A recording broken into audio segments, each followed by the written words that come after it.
Tammaso ma jyotirgamaya Mritur ma mritam gamaya Om Shanti Shanti Shanti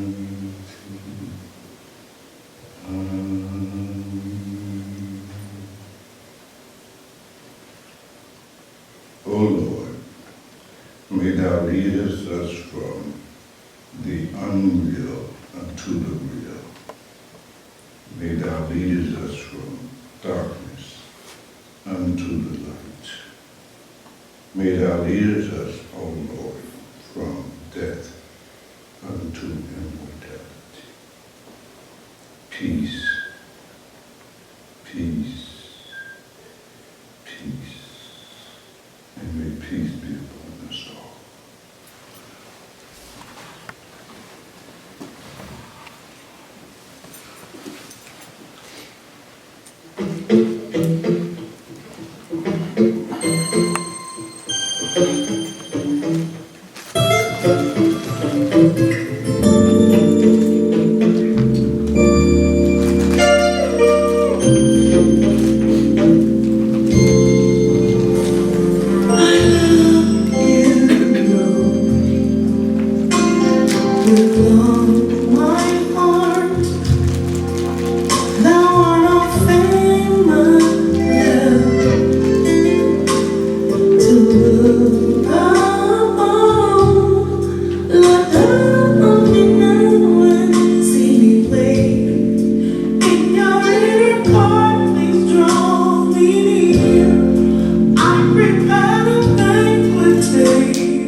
I'm adored in royalty.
Just to please you in all my deeds. Lord, I want like you. Yeah, I wanna talk just like you. I wanna live holy, just like you told me to. Oh, yeah.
Hallelujah.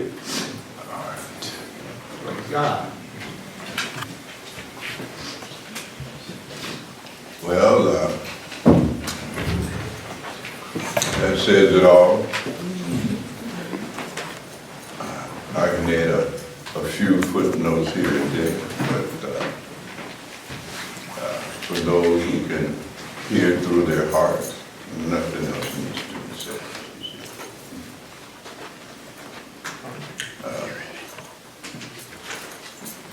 This impulse, this desire to be closer,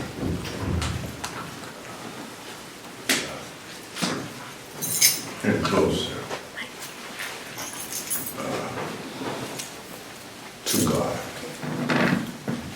to the point of becoming one with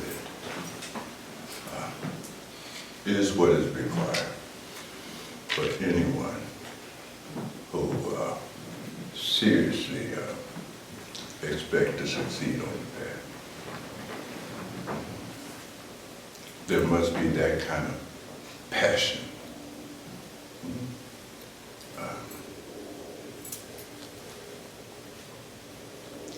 And along with that passion, there must be that kind of tenacity and perseverance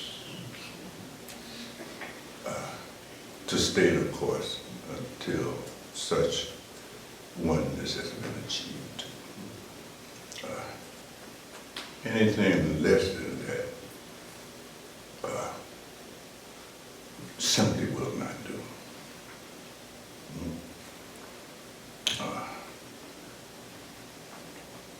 There's all kinds of forms of spiritual practice, all kinds of yogas. Most of you are familiar with them, at least through study. But in any case, all of those spiritual processes require this need for oneness and closeness with that which you call God.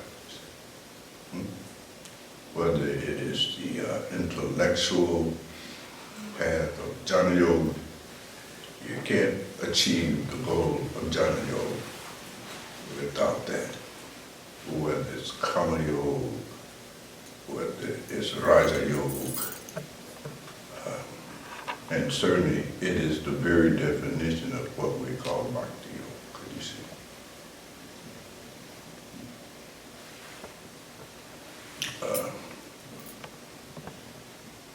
It is always the heart that must be the source of locomotion and the fuel for your son, you see. And this will always be the case. Technology would change over time. Weather would even change over time. Everything in this cosmic universe will change over time, except love of the Lord. That's never going to change. And it is full of all kinds of ordeals, you see.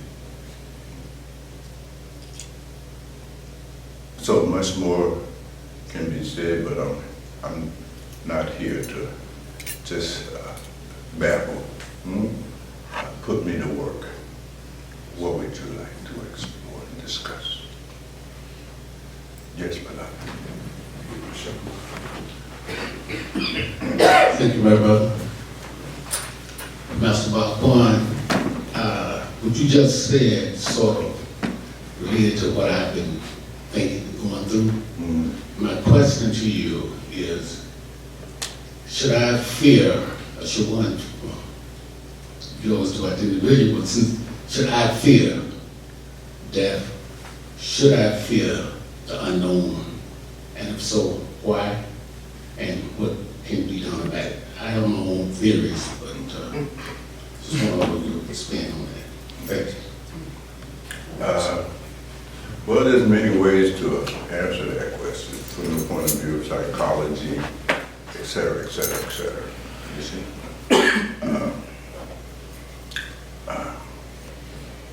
It reminds me of a story out of the Sufi tradition. And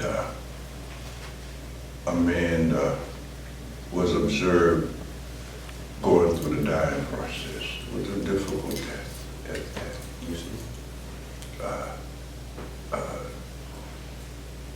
His body must have been racked with pain, you see. There was no morphine drips in those days. There was no doctor by your bedside as you went through this process, you see. The body was convulsing, you see. All of the signs and symptoms of the withdrawal of the life force was evident.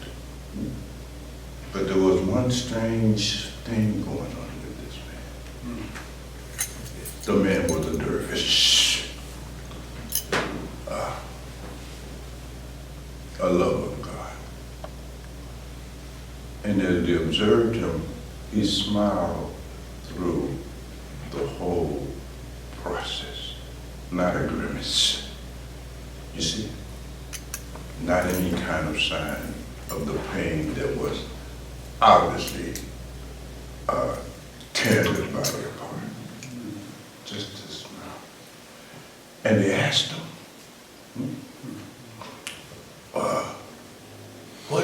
what are you smiling for? And he looked and the smile got larger. He said, this is the mystery of love. If you love, you don't have those concerns. If you don't love, you're already as good as dead. You see?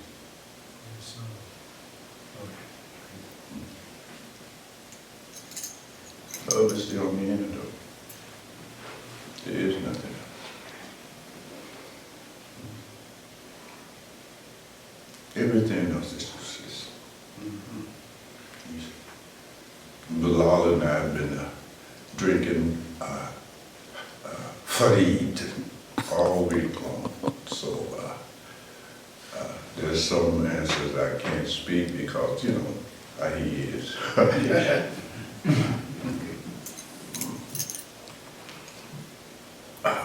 But there is no other recourse if you are truly concerned about those matters. Then you have to pay the price to become a lover of that which you're calling God. You see, you got to get friendly with them. You see, in the Sufi tradition, God is referred to as the beloved friend. You see, the spiritual friend is your friend. You see. And once one has accomplished that, then one is given gifts, secrets, that takes you through all of that.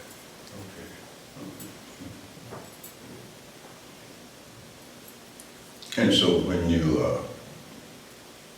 recognize the absolute necessity for love, then you automatically understand everything else is just a waste of time. Everything you do, everywhere you go, every book you read, every step you take, every breath you breathe. what he says, that you have a kind of thirst that nothing in this world can quench.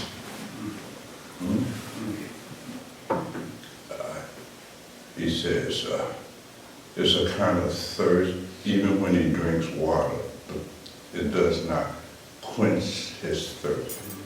It's only the tears that fall to the earth in remembrance of the Lord that does the job.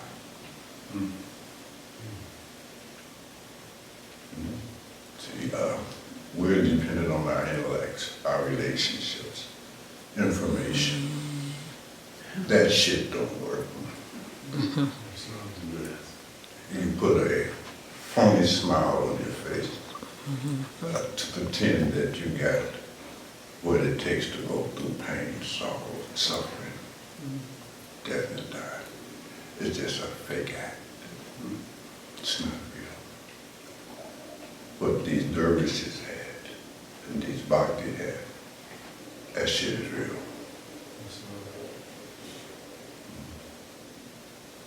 They got love of God, no fooling, no kidding.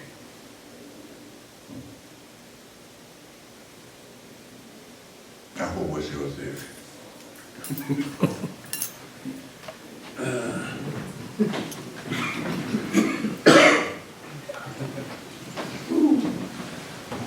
Well,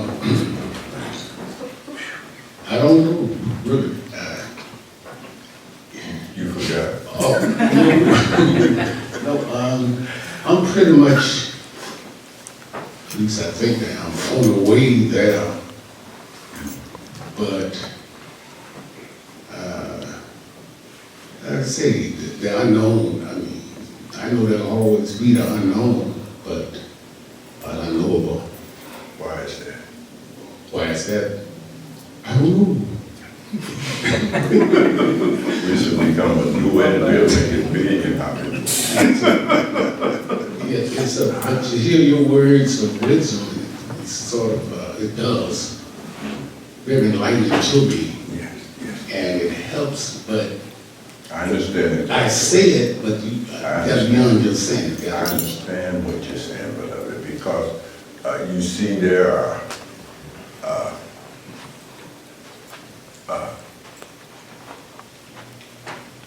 different kinds of hearers of the Dharma. Different levels.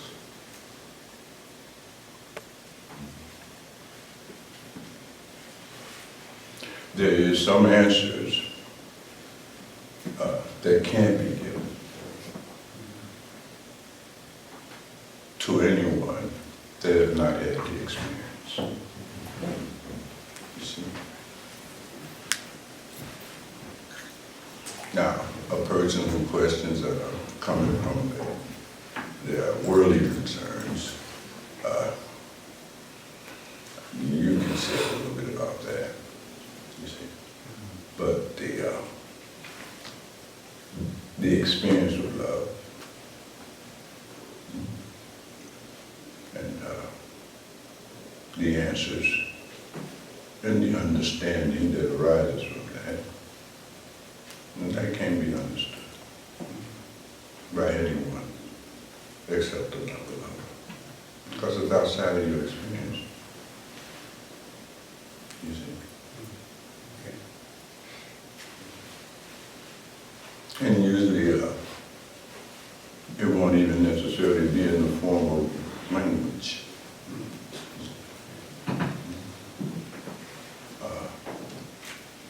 A Mahakasyapa, you see, had a question while sitting there in the gathering of the bhikkhus of the Buddha. You see. And when people would come to the Buddha, they would have questions. And the whole of the basket of teachings that the Buddha gave was those answers to those kind of questions coming from people at that level of consciousness.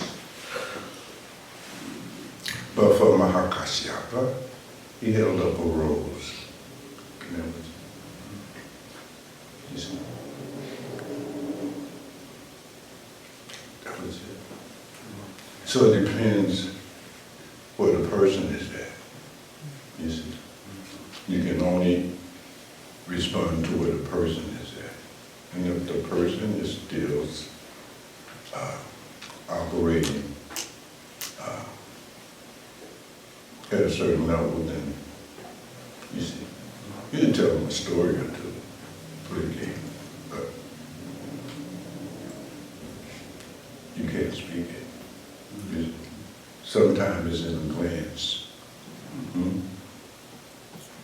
The most profound questions are answered in silence. You're a student of the Bible, right? And yes, of course. Yes. And when Jesus was asked, what is the truth? He didn't go into a discourse. He remained silent. That was the answer. But the person that was asking the question couldn't understand the answer.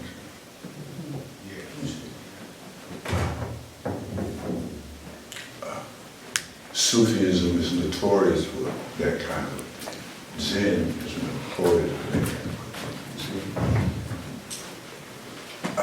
you go to a Zen master, you ask a question, you're expecting a nice, rational, philosophical answer. And the Zen master takes a stick and crack you over the head. And someone throw you out the window. You ask, what is death like? He throw you out the window, like that. Yes, Yes. So it depends on the person. You see, it depends on the person. It's not one style for everybody. And very often we see a person is usually asking a question to hear if the answer to that question fits in with what they think. You see, they're looking for validation. You see, of their own theory. You know, that's an interesting word, theory. It comes from theoria, right? And theoria means the way things really are. That's the original meaning of the word theory. Theory, as we understand it, is coming up with some hypothesis about how you think things should be. But that wasn't the original meaning of the word theory. It was pointing out, this is the way it is. You see? So we are theoretical. Yeah. We have theoretical knowledge, not theory. Theoretical knowledge.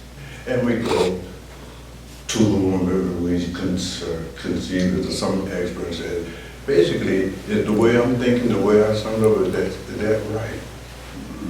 Does it line up? And if not, they are. It's that simple. They're looking for confirmation. You see?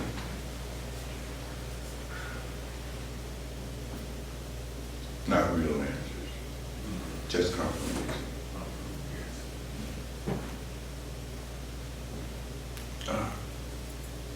We can go on and on and on, you and I, you see. But we mustn't be rude. Exactly. It's Something else you at school would like to consider?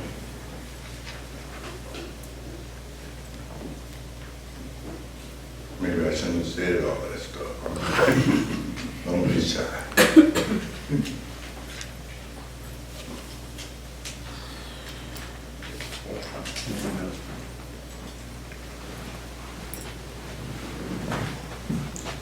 Shaken Williamson. That's it. Can you speak more about how to cultivate our passion for God? Like a beginner's guide. for those of us who need an arrow right direction.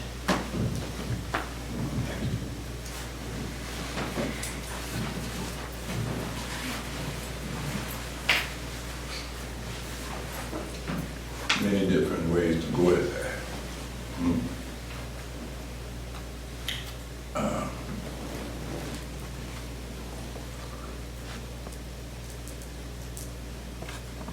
But usually there's no outside way to do that, because that kind of love don't come from the outside.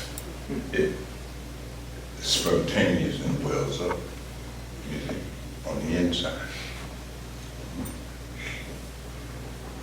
And so, most of the external means don't produce that, you see. It's a matter of the heart, you see.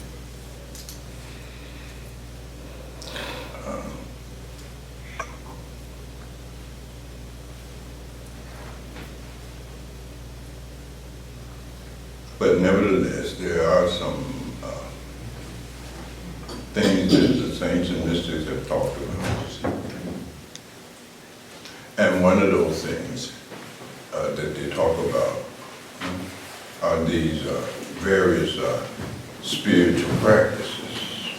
You see, is the most effective means for a beginner.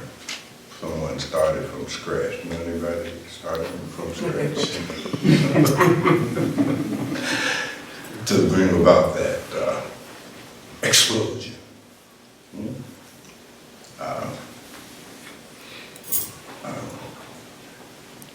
It starts with the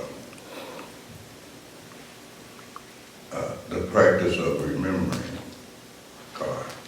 It's really interesting. Are you familiar with Brother Lawrence and the Philokia or the Way of the Pilgrim, the practice of awareness of the presence of God? I was starting to claim to be an expert on that. But, you know, developing and practicing the remembrance and the awareness of God, you see. That in itself begins to change you. You see, starts you out on the way to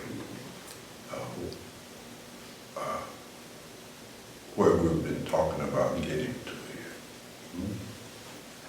So this remembrance and practicing the awareness of the presence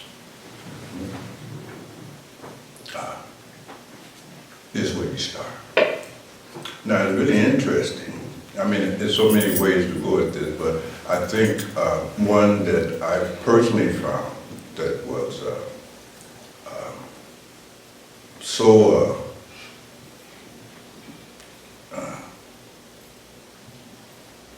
available, you know, to people like us, where we're at. Maharaji said it many years ago. And at the time he said it, I really didn't get it, to be honest with you. You know what I mean? I mean, I filed it away, right? You see, but what he said did not sound like the kind of sadhana I was looking for. You know, I wanted that hard, rough sadhana, you know, sit for 10 hours, you know what I mean? But it didn't sound like it belonged to that category, you see? But it haunted me. And the practice that he offered, you see, was practice never hurting the feelings of another human being. Back where you at, you see? Sadhana 101. Many years later, you see, that seed began to kind of blossom, and you know, because you know these the deepest teachings are so cryptic, hard to get it. Are you with me? It evolves very slowly. It's like water dripping on stone, drip, drip, drip, drip, drip. But sooner or later, those drops of water falling on that stone will penetrate it. Are you with me? Yes, sir. So these teachings are like that. You know what I mean? You hear them 1,000 times. You see 1,000 times. And you just keep hearing them, you keep hearing them. And then one day, there's a breakthrough. There's an aha. There's a satori. You suddenly have understood something that you have heard 1,000,000 times. And the process begins. Are you with me? That was the case with Maharaji's recommendation. It's something that must be practiced. And over the course of time and so forth and so on, and running into that vice over and over, no matter where I went in terms of my intellectual search and journey, right?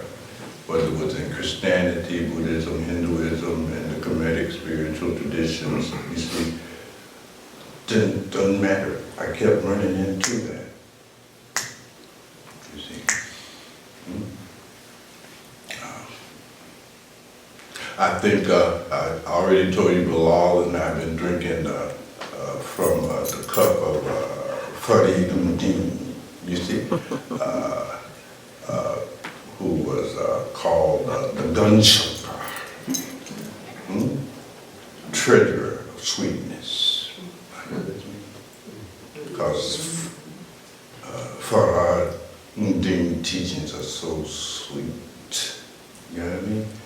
But even more so, they open up understanding, you see, for slow learners like us, you know what I mean? But Farid and other Sufi mystics, and not just Sufi mystics, you know, but the Sufi mystics, you know, they have a way with the way they teach, you know what I mean? You don't have to be a scholar, you don't have to be an intellect, you don't have to have real sharp intellect. You gotta have a sharp intellect. Are you with me? Now, if you didn't get good grades and you're kind of stupid, probably John Joker may not work for you, right? Because it requires a very, very, very, very sharp intellect. You see? And most people arrogate to themselves to be in possession of such a sharp intellect, you see? But the reality is that they keep reading Upanishad after Upanishad, you know, Advaita Vedanta after Advaita Vedanta, they never get it. You see, their intellect is not sharp enough. You see. But this practice that these Sufis introduce is not so, it doesn't, you don't have to be too smart, that's the point of it, right? Just receptive. So some of the I defer to the Gun Shakar to respond to your question, which combines what Maharaji said as well, you see, about this practice of not hurting other people. And I don't know, Bilal, do you have your Farad in the car? No, I don't. Okay. So I have to try to paraphrase it as best I can. And it's interesting, Siddhanta, you and I were talking about something like this recently as well, so this is interesting. I killed 2 birds with 1 stone. All right. So, what,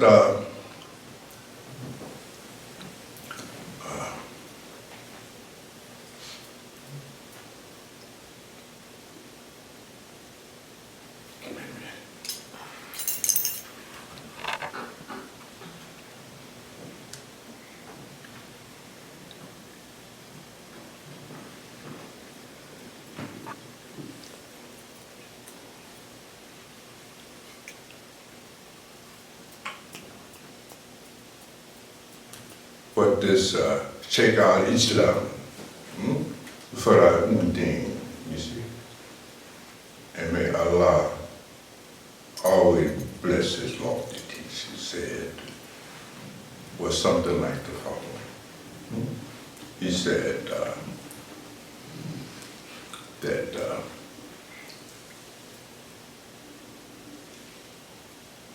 the minds and the feelings of all are like precious jewels.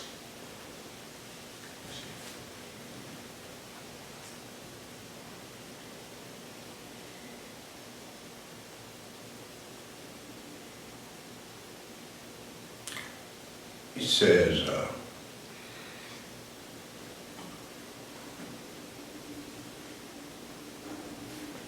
do not harm any of them. That's not good.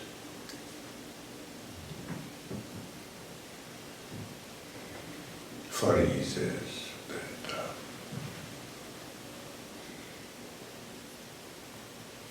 do not utter even a single word to hurt them.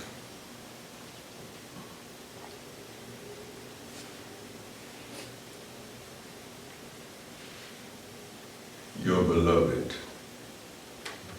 abides in them all. And if you are seeking oneness with your beloved Lord,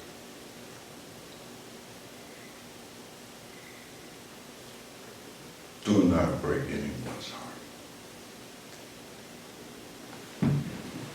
Pure. So this practice there of awareness of and presence of the God, which is the goal of all yogas, irrespective of their name, begins there with other human beings. Not just the ones in your household, but every other human being. The Buddha pushed the envelope even further. He said, we're all sentient beings. Yes, sir. But to begin with other human beings.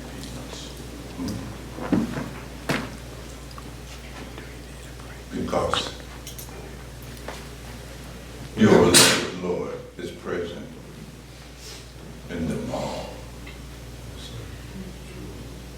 Every one of them, irrespective of their imperfections, shortcomings, and faults.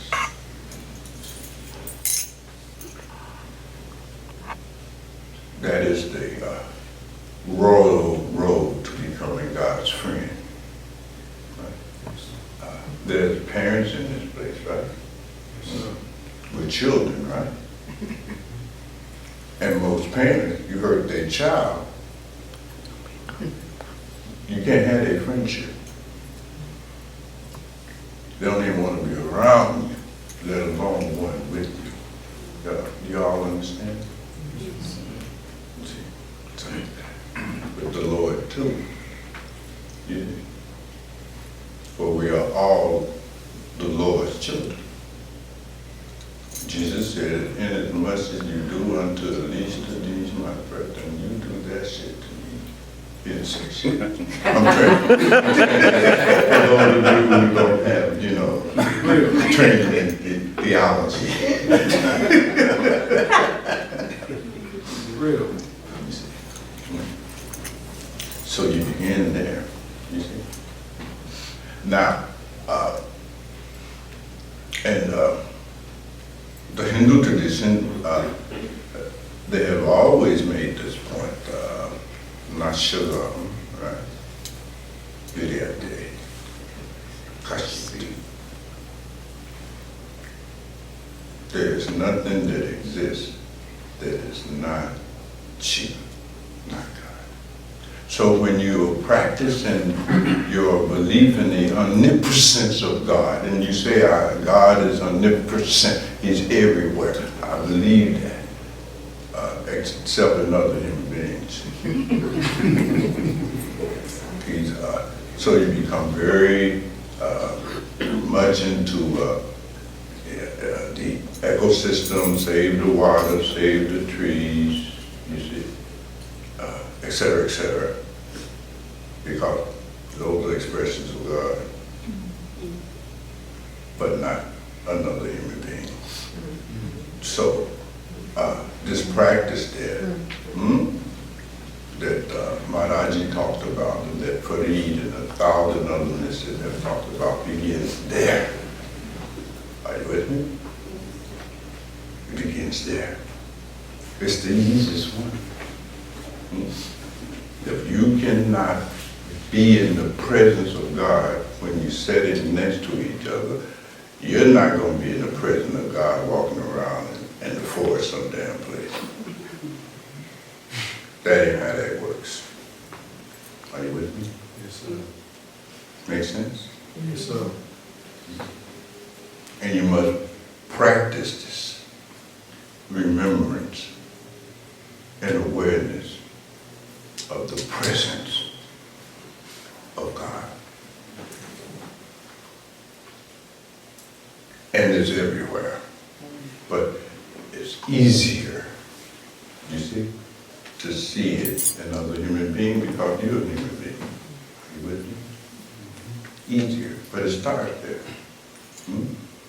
And that begins to change it.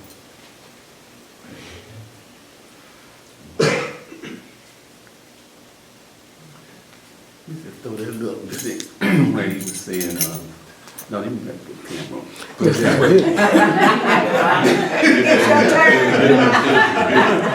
Remember, ain't that long. It's just where he had told his two disciples, go watch these other people, see how they, so you can learn how to talk to. You know, you remember that part in there where Yes, Sheikh yes, was yes. saying? That was at the bottom of the bottle. Oh, I got that during that. But well, he was talking in terms of how, like for instance, we have cooler hair, right? I believe that's the one you mentioned, Bilal. Like when looking at a different group of followers of different traditions, you see, and he was making a point with his own disciples by pointing to a dip in other group of disciples. Because apparently he had disciples like us. You know what I mean? We come together in cooler, blah, blah, blah, them punching and all of that, you see? And he pointed to them and saw how they talked to one another. It was full of respect. You see? Full of respect. You see? And he said, this is how disciples talk to each other. Full of respect. You see? Not going for the jugular vein. You see, you all come together and you wait very patient. Until you get a chance, snatch out there, snap, you see. For the human being said, that's not the way disciples should interact. Don't go for one another, jugular vein. You see. Don't buy time to hurt your fellow disciple. You see, it's another form of that same practice, right?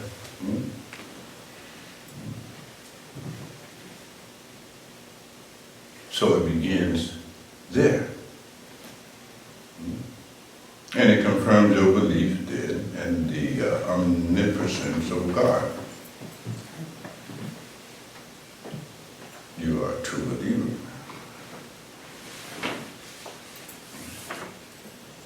But if you believe in the omnipotence of God and you don't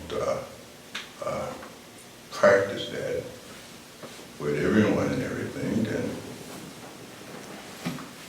you're full of shit, basically. And that's all right. Yes, beloved.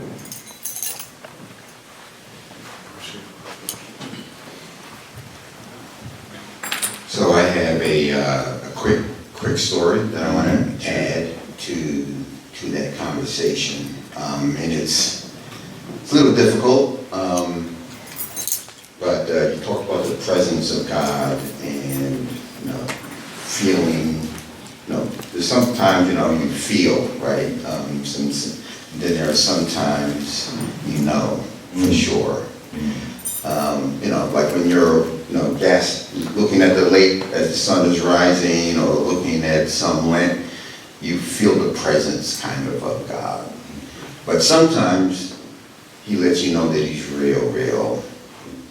And 2 weeks ago, Saturday after Valentine's Day, I go to the office and it's in the morning. It's probably about 9 o'clock. I get there at 8:30. I get a phone call. Don't know who the number is. Almost didn't answer it because I thought it was a telemarketer, but I did.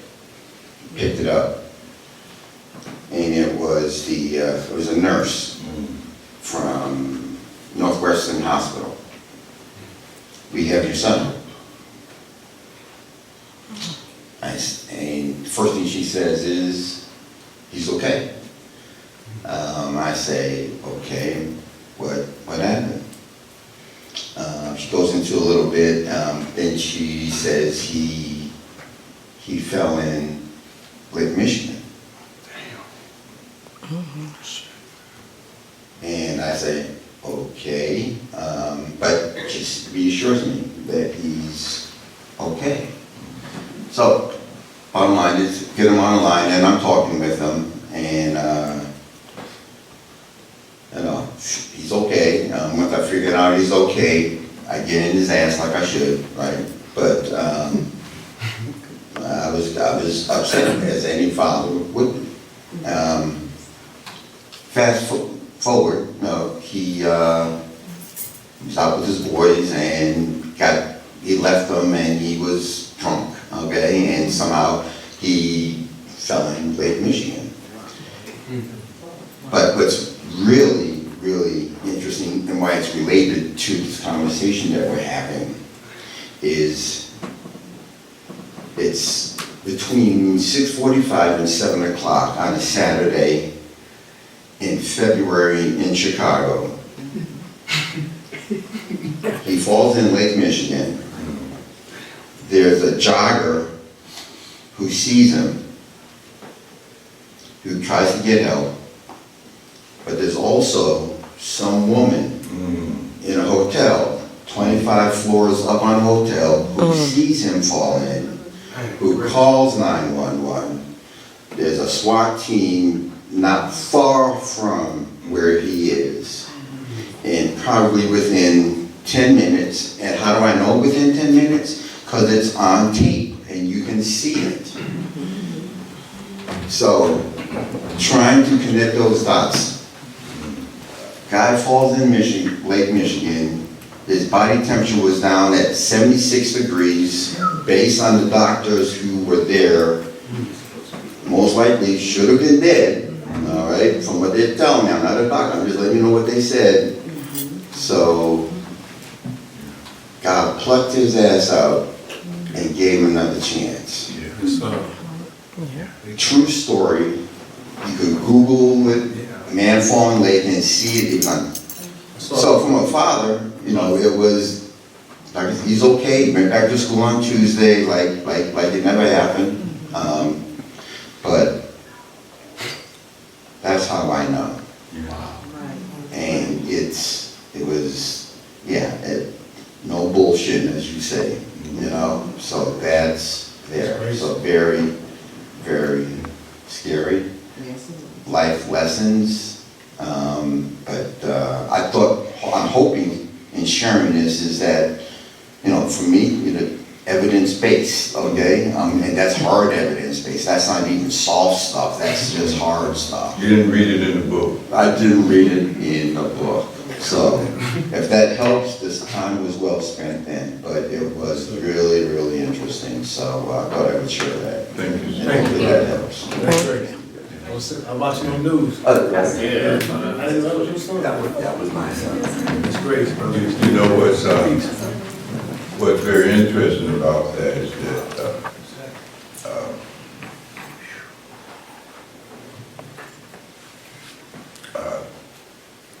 again, Farid also talks about this very phenomenon, you see. And there was all kinds of groups of dervishes, you see. And some of them was pretty wild, are you with me? And so the dervishes of Faridun, you see, would criticize those dervishes because they're not following the ways. So they just, you know what I mean? And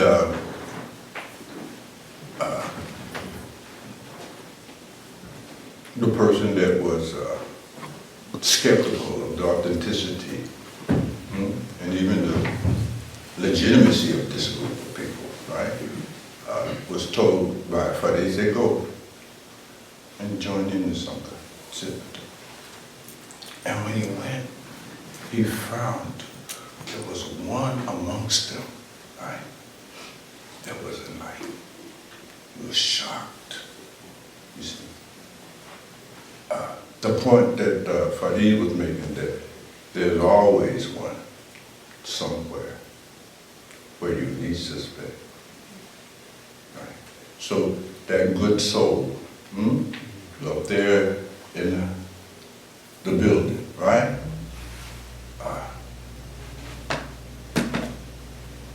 Was a good person.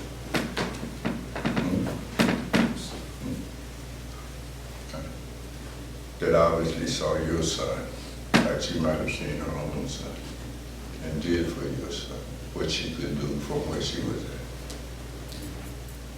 Get him out that part. You see, it is a powerful thing. In the Jewish tradition, we call such people the tikkun. And in Jewish tradition, they say there's always 166 of them on the planet. And if that number drops, this place blows up. It is true. Because God works through human beings, for human beings, obviously.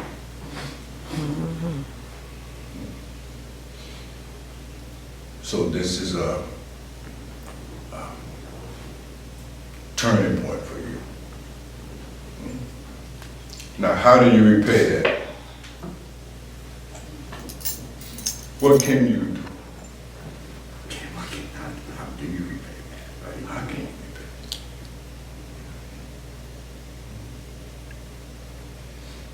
it? It bows you down. True.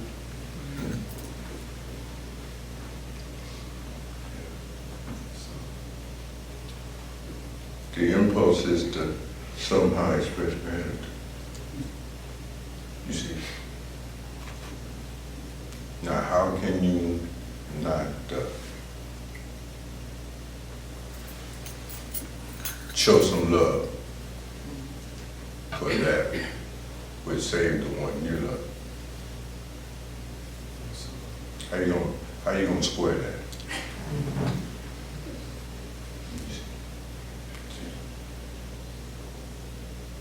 And so when one has such a gift given to them, then your practice done out of love. It's no longer duress. There's no psychological struggle. Trouble, I'm saying. Out of love now.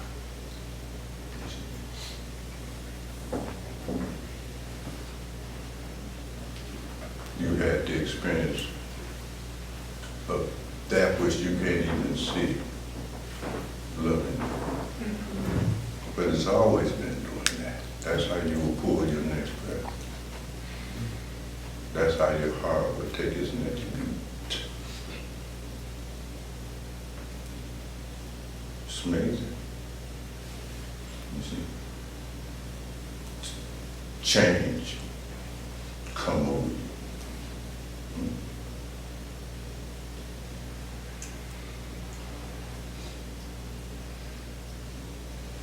And you have to have that experience.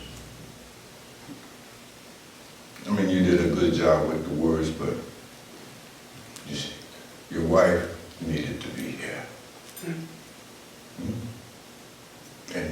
have expressed it in tears.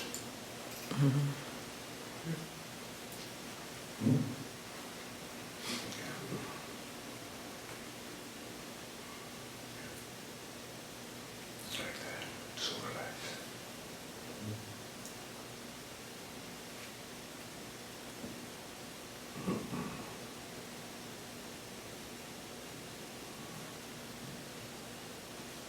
And the Lord becomes beloved. The Lord becomes your friend. It's very, very different.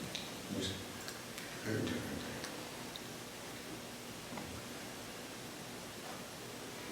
So that's a beautiful reminder for us. You see, you remember God. It took all of that. You see, normally at that time, you remember God on your daily routine. I guess from now on, around about 8 o'clock in the morning, you'll think about what God did for you. You'll start remembering. You start remembering. And you practice that, you expand it. You see. This is the practice of the presence, of being in the presence of God. Because you're in the presence of God wherever you go here. Because there's nothing but God here. You see? You don't have to go by the seashore. You don't have to go sit under a tree. You don't have to even look at the sun. Are you with me? You can look at an ant crawling. You see? And if you can see the presence of God in that ant, you will have the same awe that you have when you look at the sun. Yes, sir. You practice that. You practice that.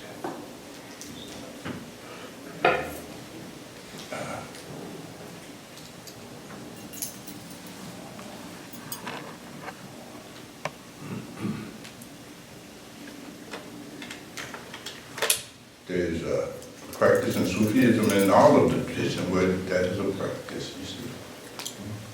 Allah Basir, practicing. Notice in the presence of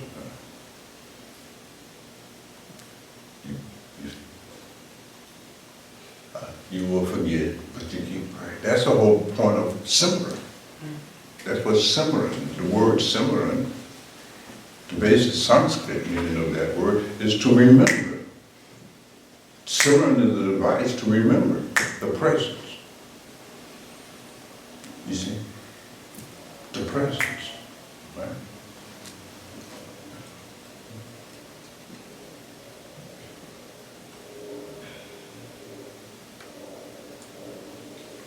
So, some of David, I hope some of that addressed your question.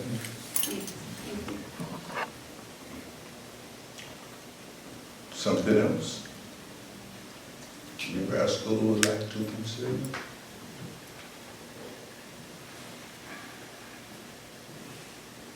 Yes, Ronnie.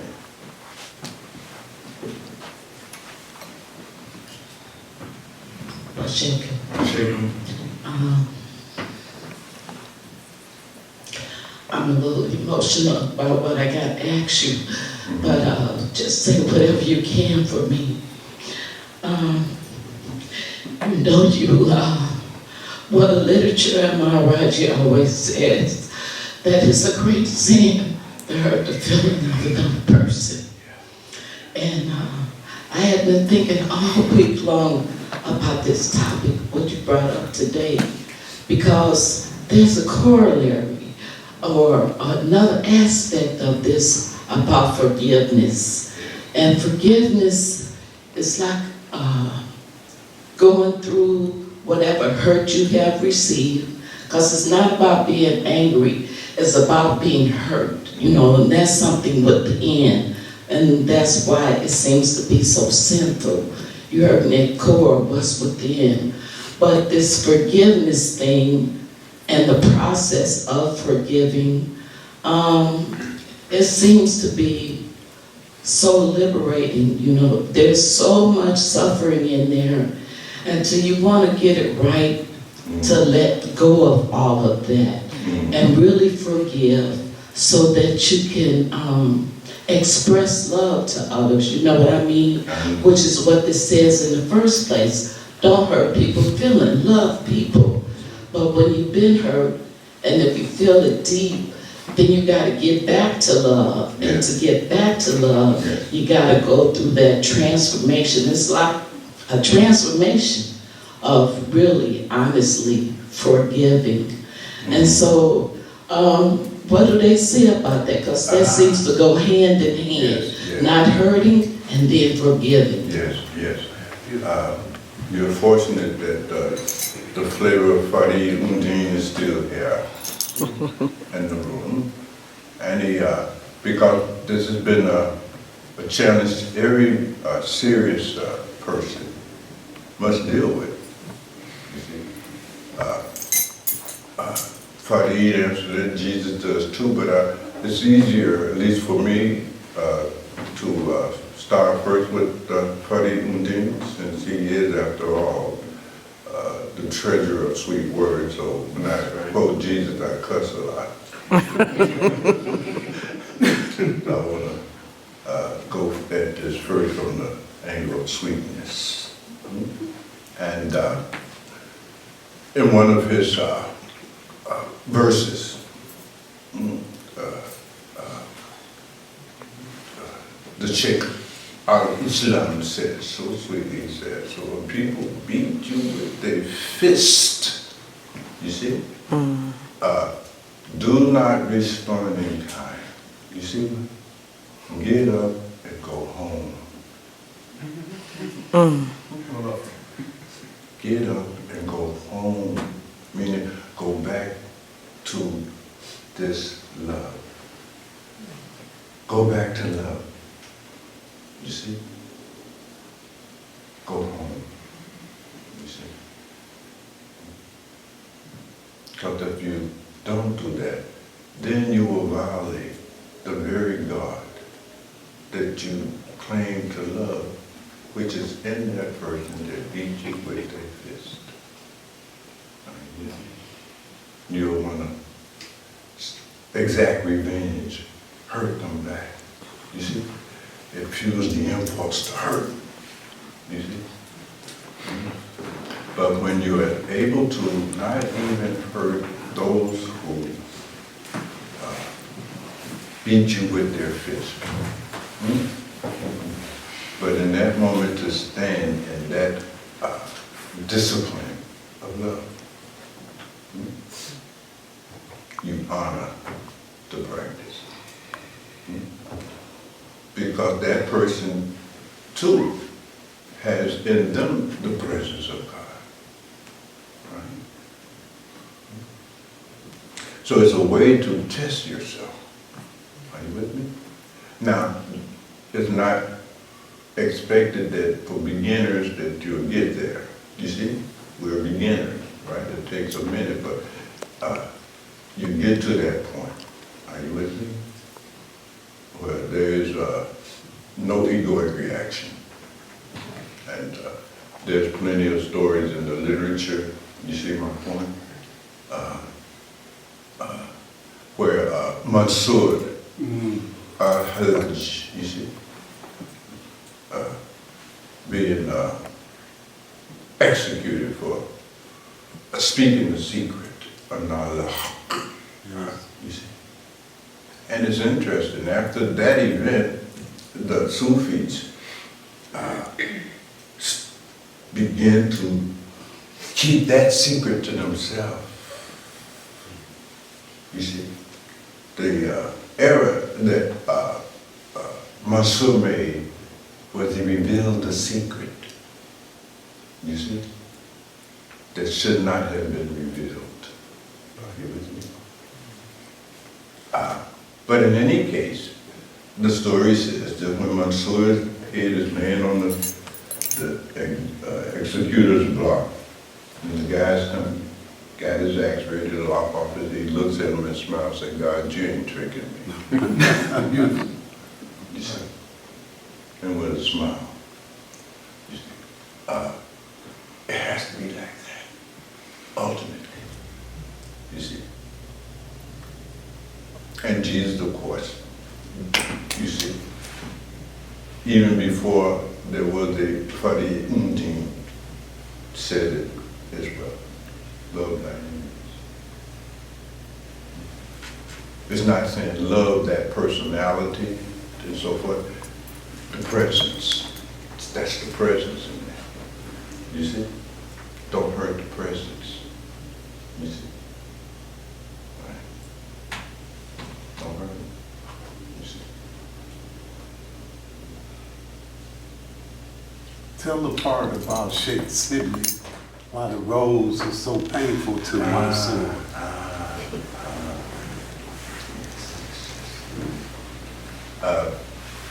J.C. we would be in stone for something similar, right? This chair of the secret. You do.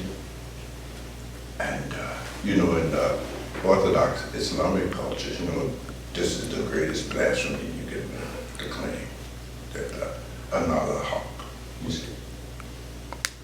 And they get around him in the chair, said, we stone this guy to death, right? Right? They're stoning him, stoning him, right? And then, you see, another sheikh threw a rose on there. He's screaming and praying.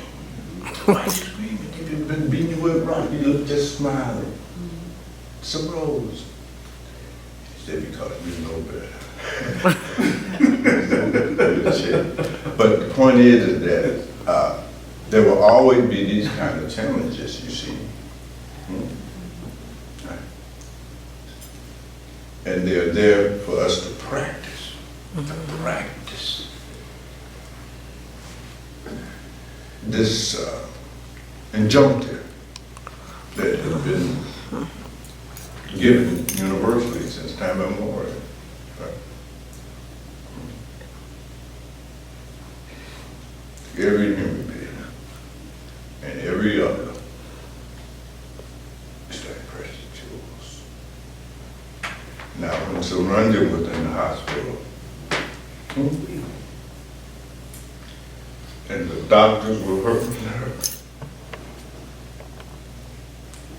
what did you feel like doing?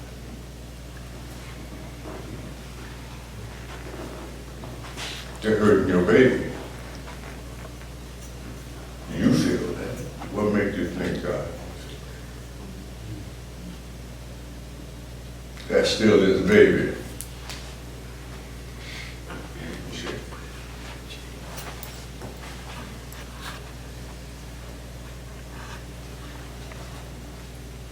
You understand me? You don't love the person you want to hurt, but God loves that person like you love your children.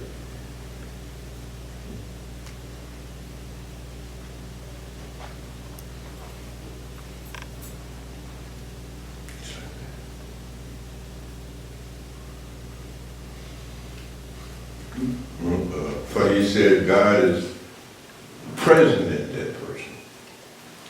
He abides in these others. That's where God is at. Close to you. You see, you were saying you want to get close to God? Okay. Look, there's 7 billion people here. You sit next to that. Get close to that. You try to get close to God in the form of nature and so forth and so on. You want to get closer. The closer you can get to God is never, ever losing awareness of His universal, ubiquitous presence. You want to get closer, keep your mind stayed on that. Always be thinking, always be aware. Whether walking, talking, sleeping, no matter what you're doing, stay conscious, stay aware. Closeness is achieved through focus and attention. It's not climbing Mount Everest. And it's right next to you. You see? It's crawling on the sidewalk somewhere out there. Are you with me? Yes, sir. Get closer. It's an inner thing. It's not an outer thing. It's the point I'm making. That's how you practice.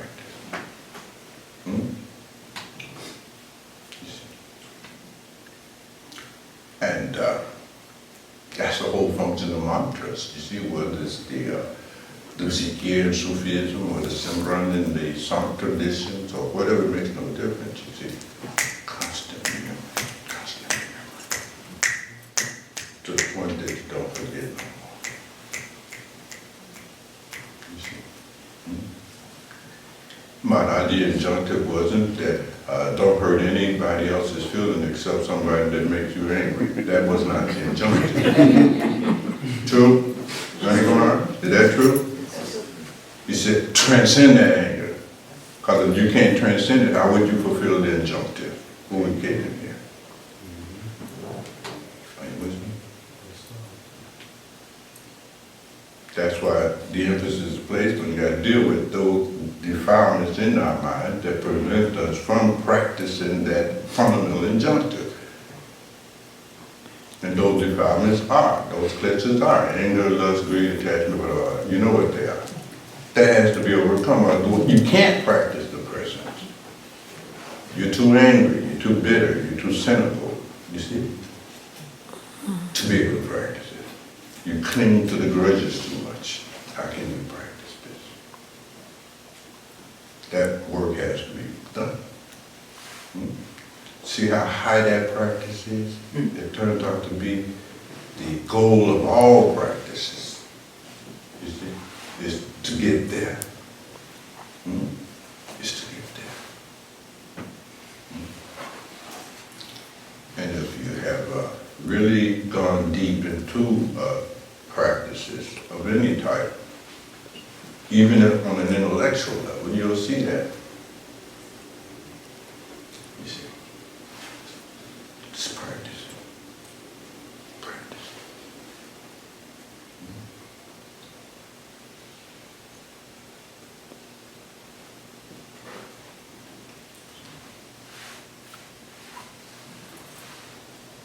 Yes, brother.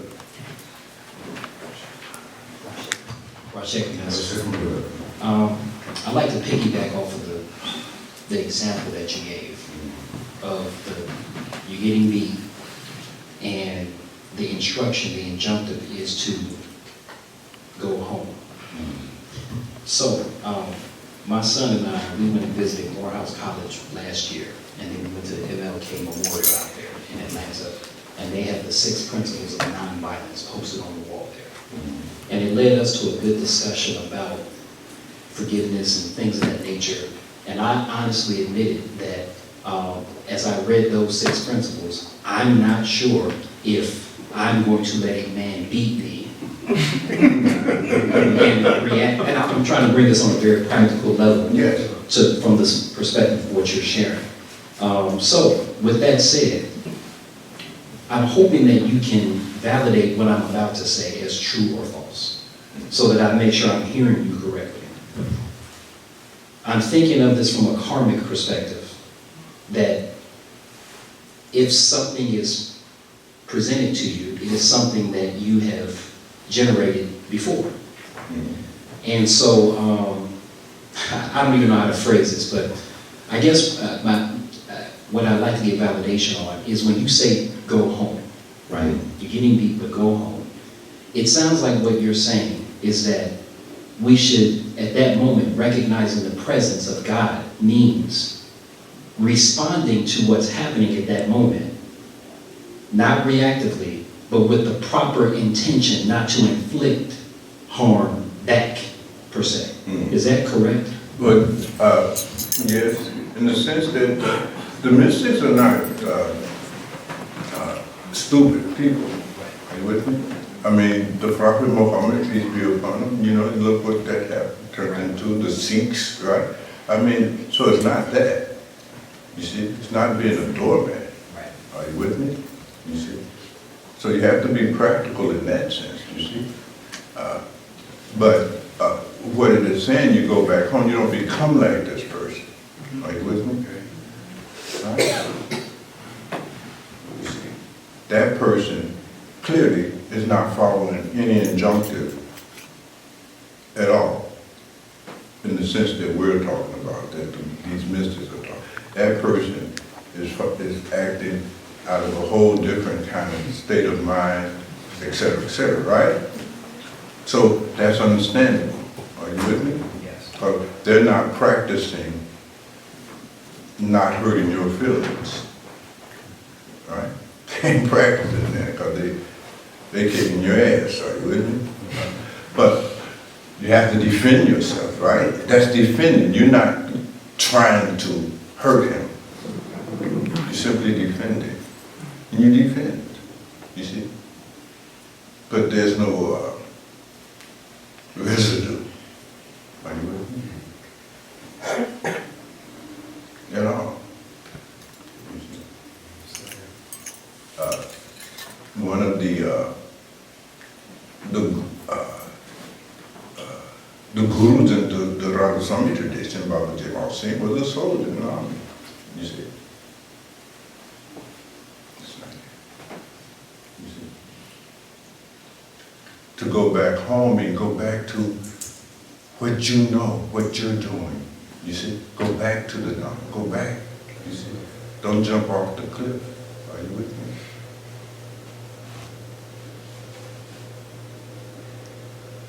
Now, in Buddhism, they talk about an incident with the Buddha. You know the story, where the guy spit in his face, right? And all of the disciples wanted to, you know, right? Buddha had no reaction, right? They asked him, you know, was worried and none to the death. You know what I mean? Later that night, none of that, you know, man. You see, I mean, I'll let you, like, this went down like this and why, you see. And the Buddha was saying, you know, there was nobody in there to get offended. Because, see, it's not always physical. There's not a lot of people walking around here trying to kick your ass. You know what I mean? Ain't nobody jumping on you. That may happen to Sergeant and that shit ain't happening to most of us, right? You know what I mean? Right? Right? So what they're hitting, your image of yourself, they're hitting that ego. Most of the anger you are experiencing is ego-related. True? True. Your ego gets hurt, gets diminished, and that triggers your anger. Right? Right? Ain't nobody slapped you, ain't nobody even touched you. Your ego, you see, is hurt, diminished, and that is triggering your anger. So you presume that your image of yourself is something as solid as this body. That's just in your mind. Mm-hmm. Are you with me? Yes, sir.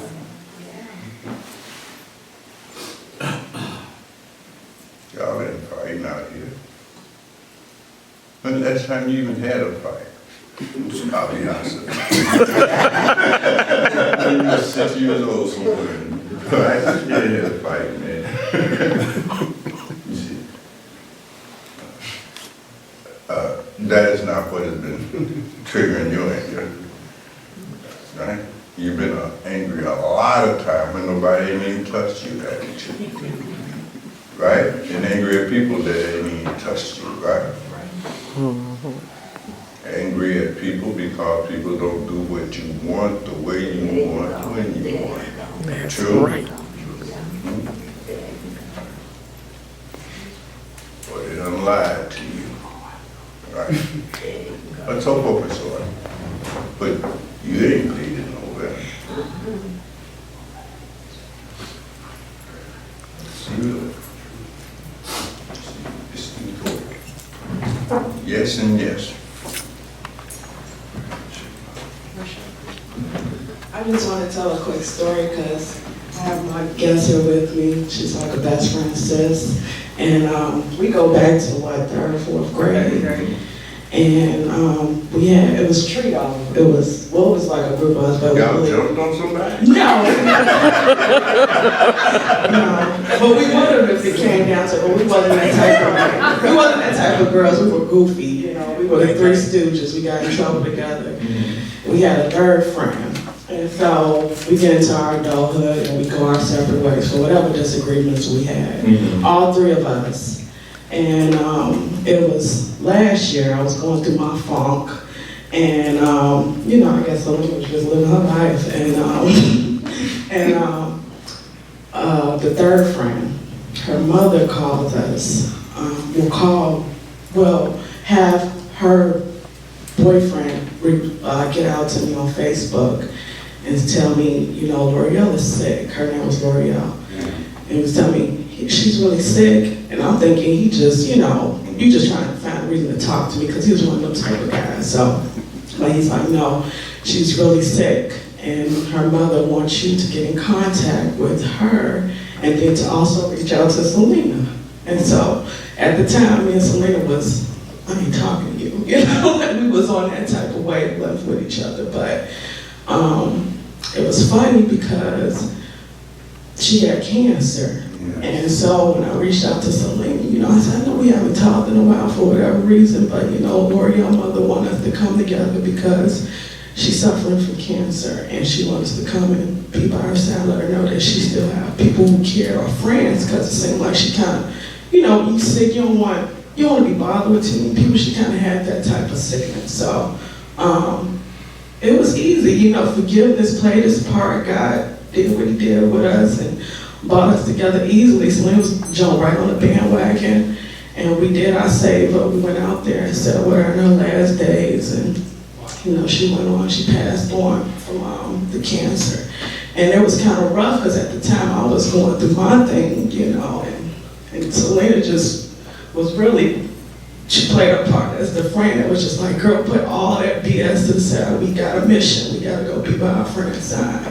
And mind you, all three of us, we had not talked to each other in years. Like L'Oreal, we didn't even know where she was at in life. So when her mother reached out, we were like, what? You know, and it was just like old times, like that love never, it didn't change. Like, even while she was sick, still talking mess on the bed, like still laughing with each other.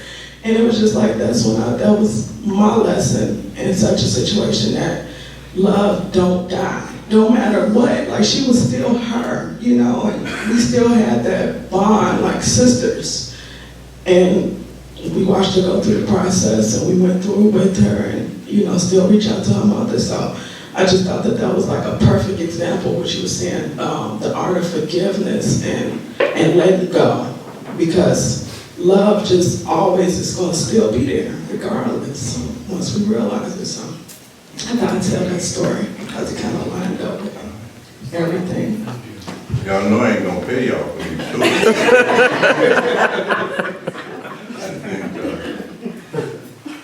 You have read one here.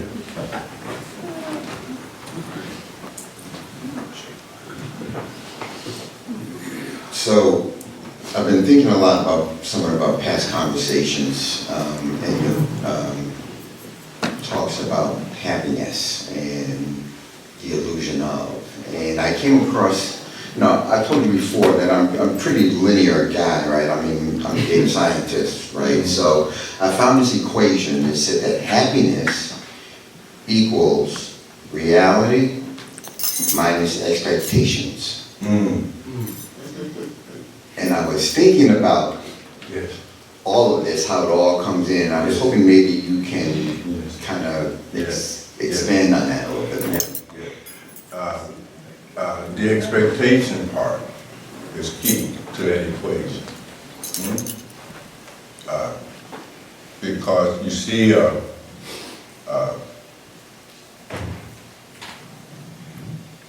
is foolish to seek that from the world, which the world cannot give you. You see, the reality is that the world cannot give you certain things that you are actually seeking in the world. Now we can go very deep into that. You see, it is foolish to seek from others that which others cannot give you. Understand this and thus be happy. This is your expectation, you see, and the futility of those expectations being met from others or from the world. And what you have to do is personalize that. You have to enter into contemplation. With great focus and great stillness, and sit your life in the palm of your hand and examine all of your worldly expectations, all the things you're trying to do here in this world, and see of those things, how many of those are absolutely futile. Because your list consists of all of those things that the world cannot give you. And you're miserable as a result of that. You see, it'll show up in your psychology, your emotionality, your lifestyle, and all of that. You see? And then you do the same with others. Starting with your intimate others.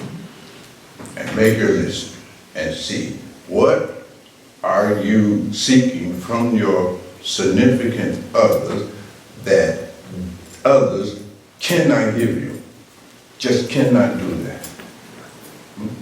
You are seeking others to be the source of your happiness. That cannot happen. It's like seeking others to breathe on your behalf. That cannot happen. Seeking for others to always like you. That's not going to happen. These are ego level relationships here. Selfishness. It's guiding all of this. Not going to happen. You see. Your worldly and conventional love, your mate is not going to always be loving towards you. That's not going to happen. There is conventional worldly love is not eternal. That's not eternal love. Divine love, yes, not worldly love is not eternal. If you are seeking to experience worldly love eternally, that's not going to happen. Everything here changes and comes to an end. I stumble, son. Nothing lasts forever here. That's reality. So don't expect that. And you won't be disappointed and unhappy as a result. Reality, right? Minus expectations. That cannot be fulfilled.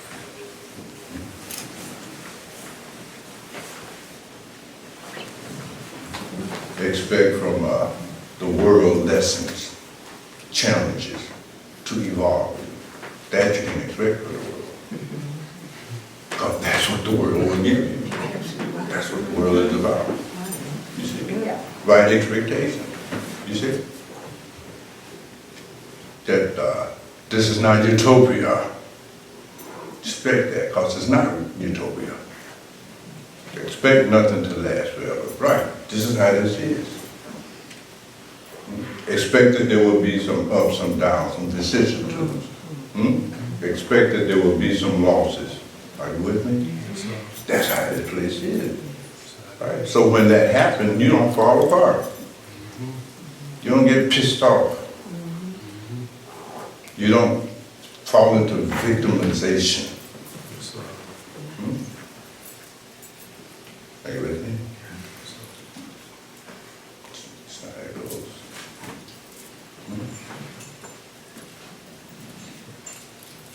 You don't expect others to validate your own internal image of yourself. Nobody's in relationship with your image of yourself. That is as subjective as your dream. But yet you're expecting people to somehow interact with you in a way that's consistent with your image that you create of yourself. You created that. It's a myth. Nobody sees that. Are you with me? And so stop expecting people to. They don't understand you. Don't expect people to understand you. You see? It's your job to understand yourself, not other people to understand you. other people are into themselves. Are you with me? Yes, sir. Are you with me? It's true, yes, sir. The world is not obligated to love you.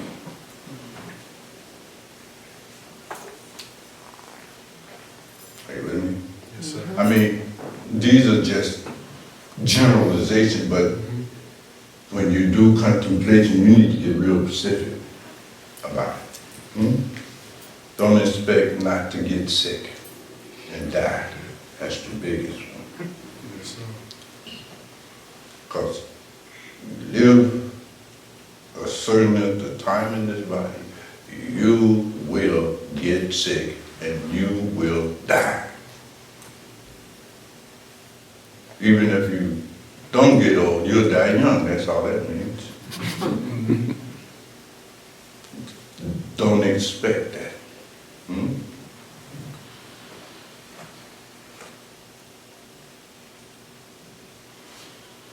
So look at how you do in your life and see how much of what you are up to is based on false expectations of that which the world cannot give you, and false expectations of that which others cannot give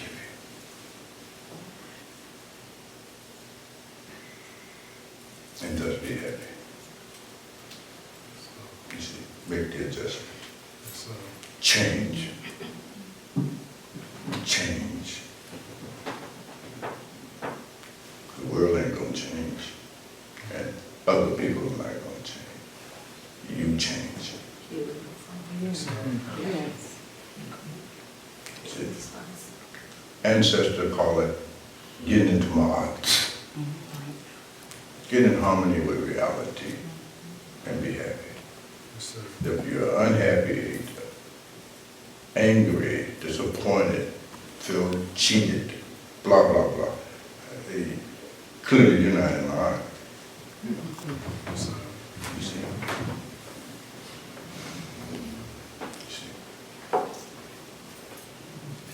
You're not in line.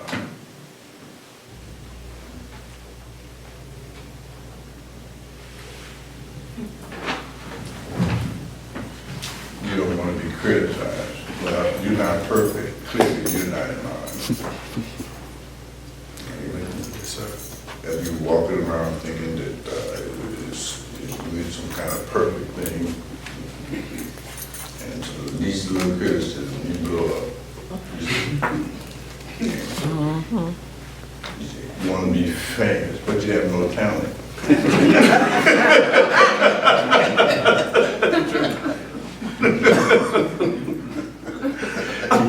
You want power and influence, but you don't have none.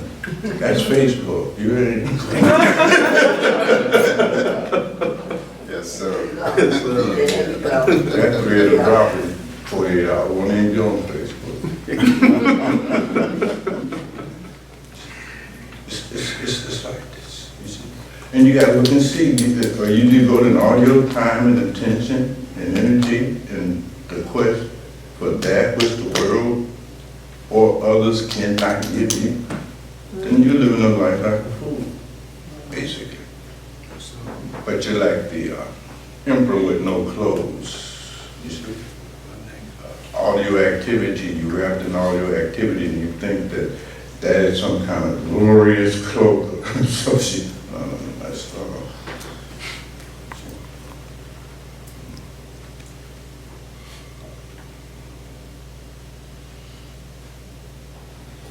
And of course, what do you expect to get from this path? Suffer. When we come to the spiritual path, it has to be thorough. Well, you get on the spiritual path, okay, what were you expecting to get? You see? See, people come toward the spiritual path, they come out of a worldly disposition, they come with worldly ambitions, and they come to the spiritual path, and the hope is that they'll get something that will enhance their worldly experience. Are you with me? That's not what that means. Are you with me? Yes, sir. Then you have other people, a little higher group, they'll come to the spiritual path. They're not seeking anything to enhance their worldly experience. They want the the otherworldly experience. Right? And they've been meditating for 40 years and they ain't got shit. They ain't getting no otherworldliness, you understand what I'm saying? Or they'll practice for 6 months trying to get that other world.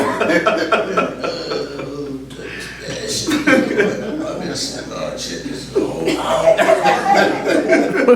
otherworldly experience. They don't get it. Right? And then there are those who come to this path. They're not seeking any worldly thing. You understand me? They're not seeking the otherworldly either. They're seeking neither. They're seeking God. God is beyond spiritual experiences. You know what I mean? They're just spiritual experience. There's no experience lasts. All experience. But the Lord, they're just experience. They come and go. That third one, they're seeking God.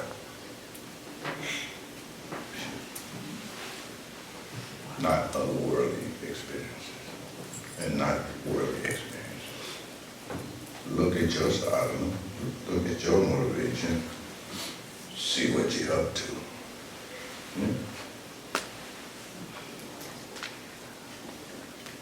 It's a profound matter. But you have to do that. You have to do that. You have to be true to yourself, and it's all right. But be true to that.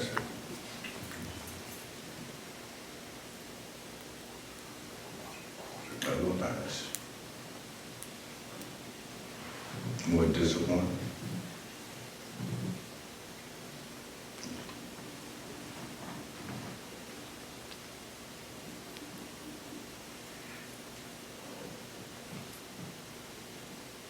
So you have to find out what you're up to in every aspect of human activity.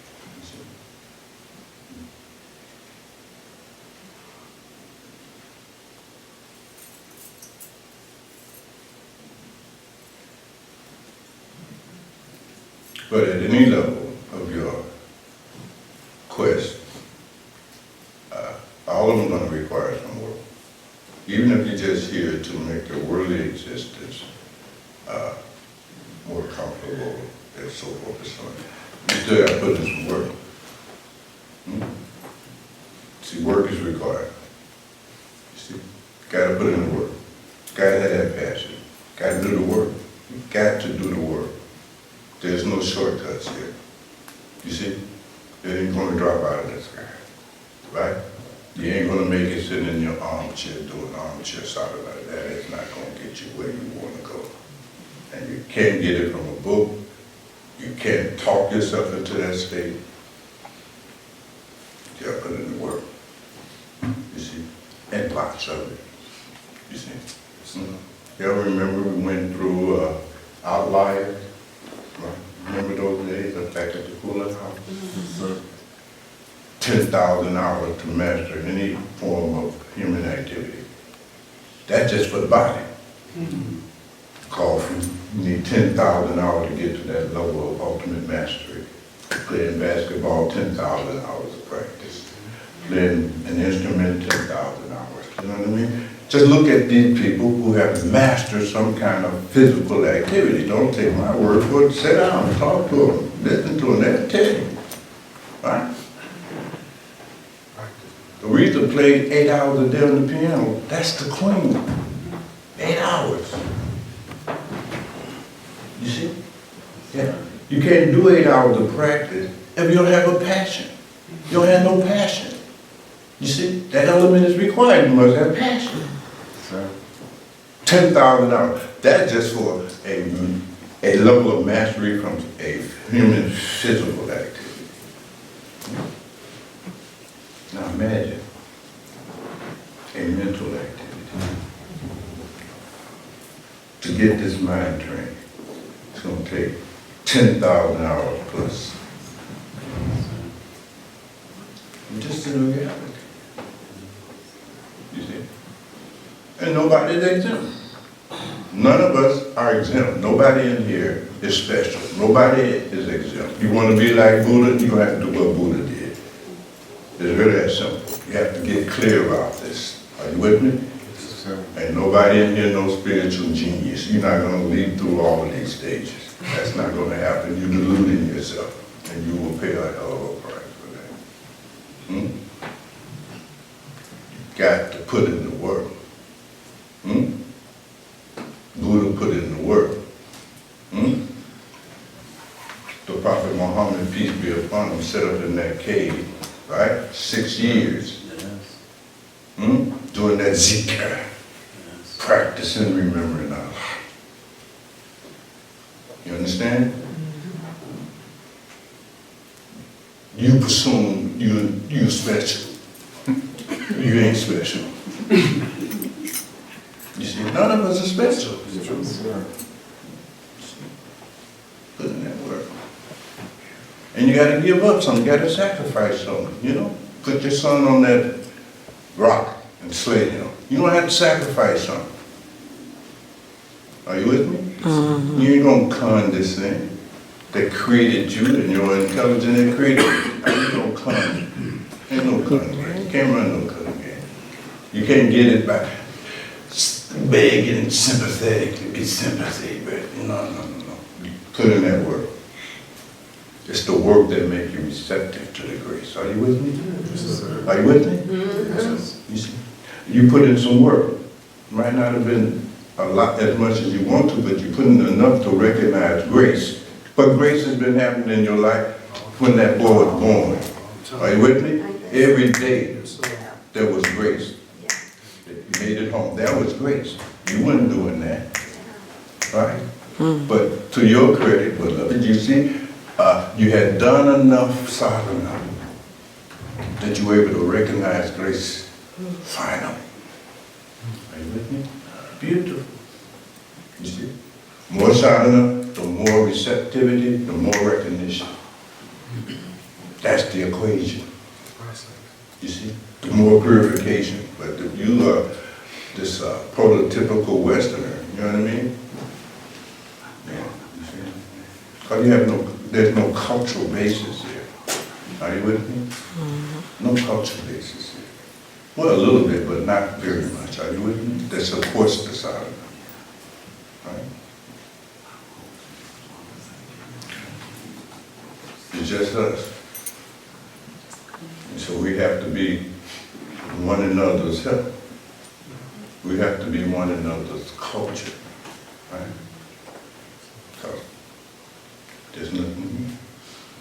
The message in it's gonna make some money. Get some power, get some fame. That's the message.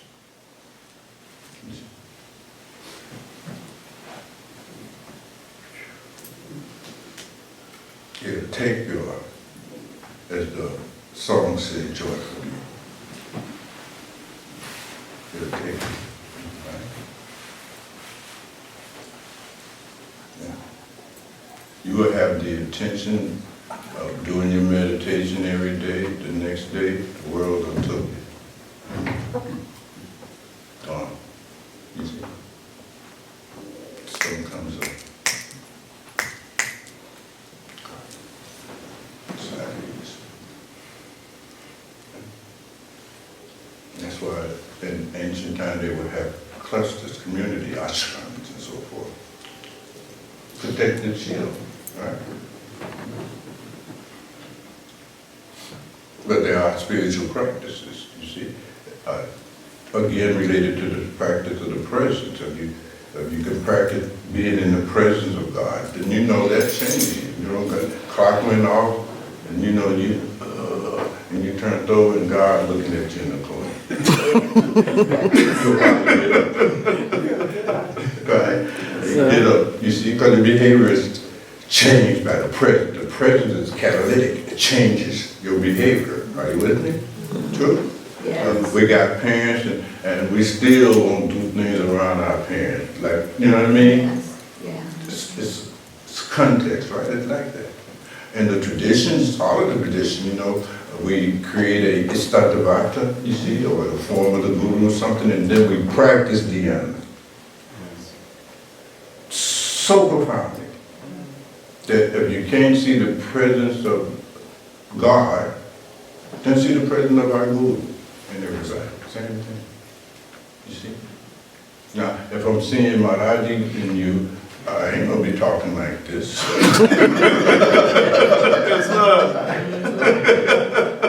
to get toned down, words get real. But you get my point. Yes, sir.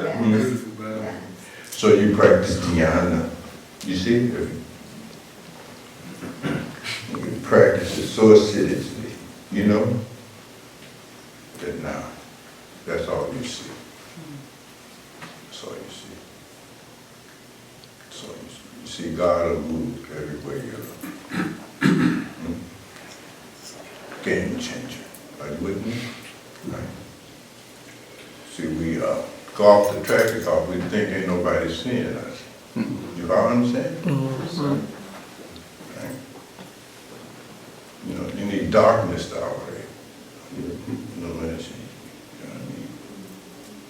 But when somebody's seeing you, that you love or respect, you understand? That behavior drop. And if they're everywhere you go, then you see. It's a story that comes from the times of Maharaji, the great master, where a guy came, right? This guy was an alcoholic big time, you know what I mean? But he had such a sweet spirit and soul, you know? And now ordinarily, the conditions are such that, well, if you're alcoholic or you're starting out on drugs somewhere, you can't get initiated, right? Because it's counterproductive to the purification of the mind. But for some reason, great master and this guy, I guess they had a thing, you know what I mean? And so they told him, don't be asking for no initiation. He was drunk and went on up there and asked for it. And it was honest. At least it was an honest drunk, you know what I mean?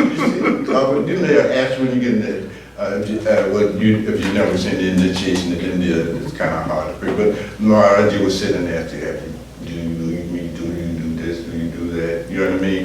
And based on how you respond to that. Well, one of them is about, you know, you drug, alcohol. And the guy said, yeah.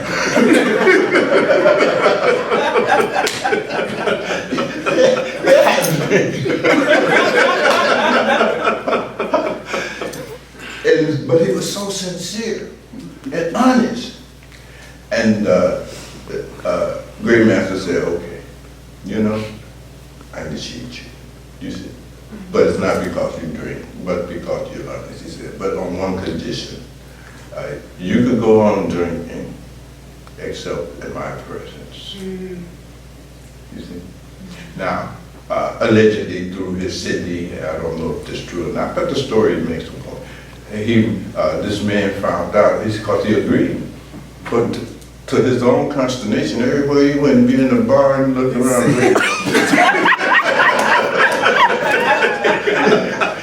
You know, he go down in the basement of the cellar and get his staff, and who would be there? Great master, right? But he gave his word, so he couldn't drink. Ultimately became sober in a bhakti. Wow. Beautiful. Beautiful. That's the power of practicing. Beautiful. You see? It's like that. You see? But you see that it's not just in the Radhaswami tradition. You see them in all of these different traditions. You know what I mean? I mean, that's a device. You see? But it only works if you have that burn. You see? Because your wife can come down and you still go. So take it down. Yeah, so you know, Deanna, your wife or husband ain't gonna work. You see? But it's like that, sort of like that, you see? So you have these technologies for us beginners to begin to develop all of this stuff. You know, we have the Simran, the fact of remembering the presence, you got the dhyana, you know what I mean, the contemplation. But I mean, you all know, you know what I'm talking about, right?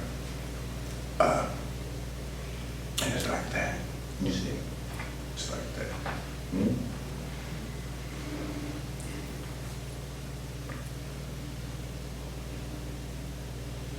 You know, Bob, when I was getting this chemo, and Sarah and I, we were on the phone talking. And, you know, when you mentioned that grace, it just made me think about the dialogue we had that day. And I was telling Sarah, I said, Dad, Sarah, you know, you see these commercials, food commercials, and I said, I long to have something to eat, but then I couldn't taste nothing. It was all gone. And Sarah said, Dad, but running around all the way down to the very taste is a gift, and that is grace. And I remember saying, I said, wonder why we have to lose something in order to see the grace. It was just, I don't know, I was just thinking about that. Sometimes that's necessary, you see, because you don't have the requisite degree of receptivity to feel the grace. Grace is always the It's case. always. Grace is always already the case. If it ceased for a millisecond, you perish. Grace is always the case. Yeah. It's not something that you have to go find. Yeah. It is always the case. You see? Your ability to see is grace. Your ability to hear is grace. Your ability to move your body. You understand? Taking a breath in. Yeah. You see? A heartbeat. All that is grace. It's been there since you came out of the womb. It was there in the womb and before. Grace is always the case. So it's not like I'm trying to get some grace. No. Try to get receptive to grace. Not try to get grace. Try to get receptive. Grace is always there.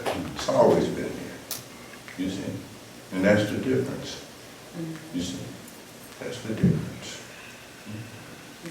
It ain't like, you know, getting hired. Getting a job. It's always the case.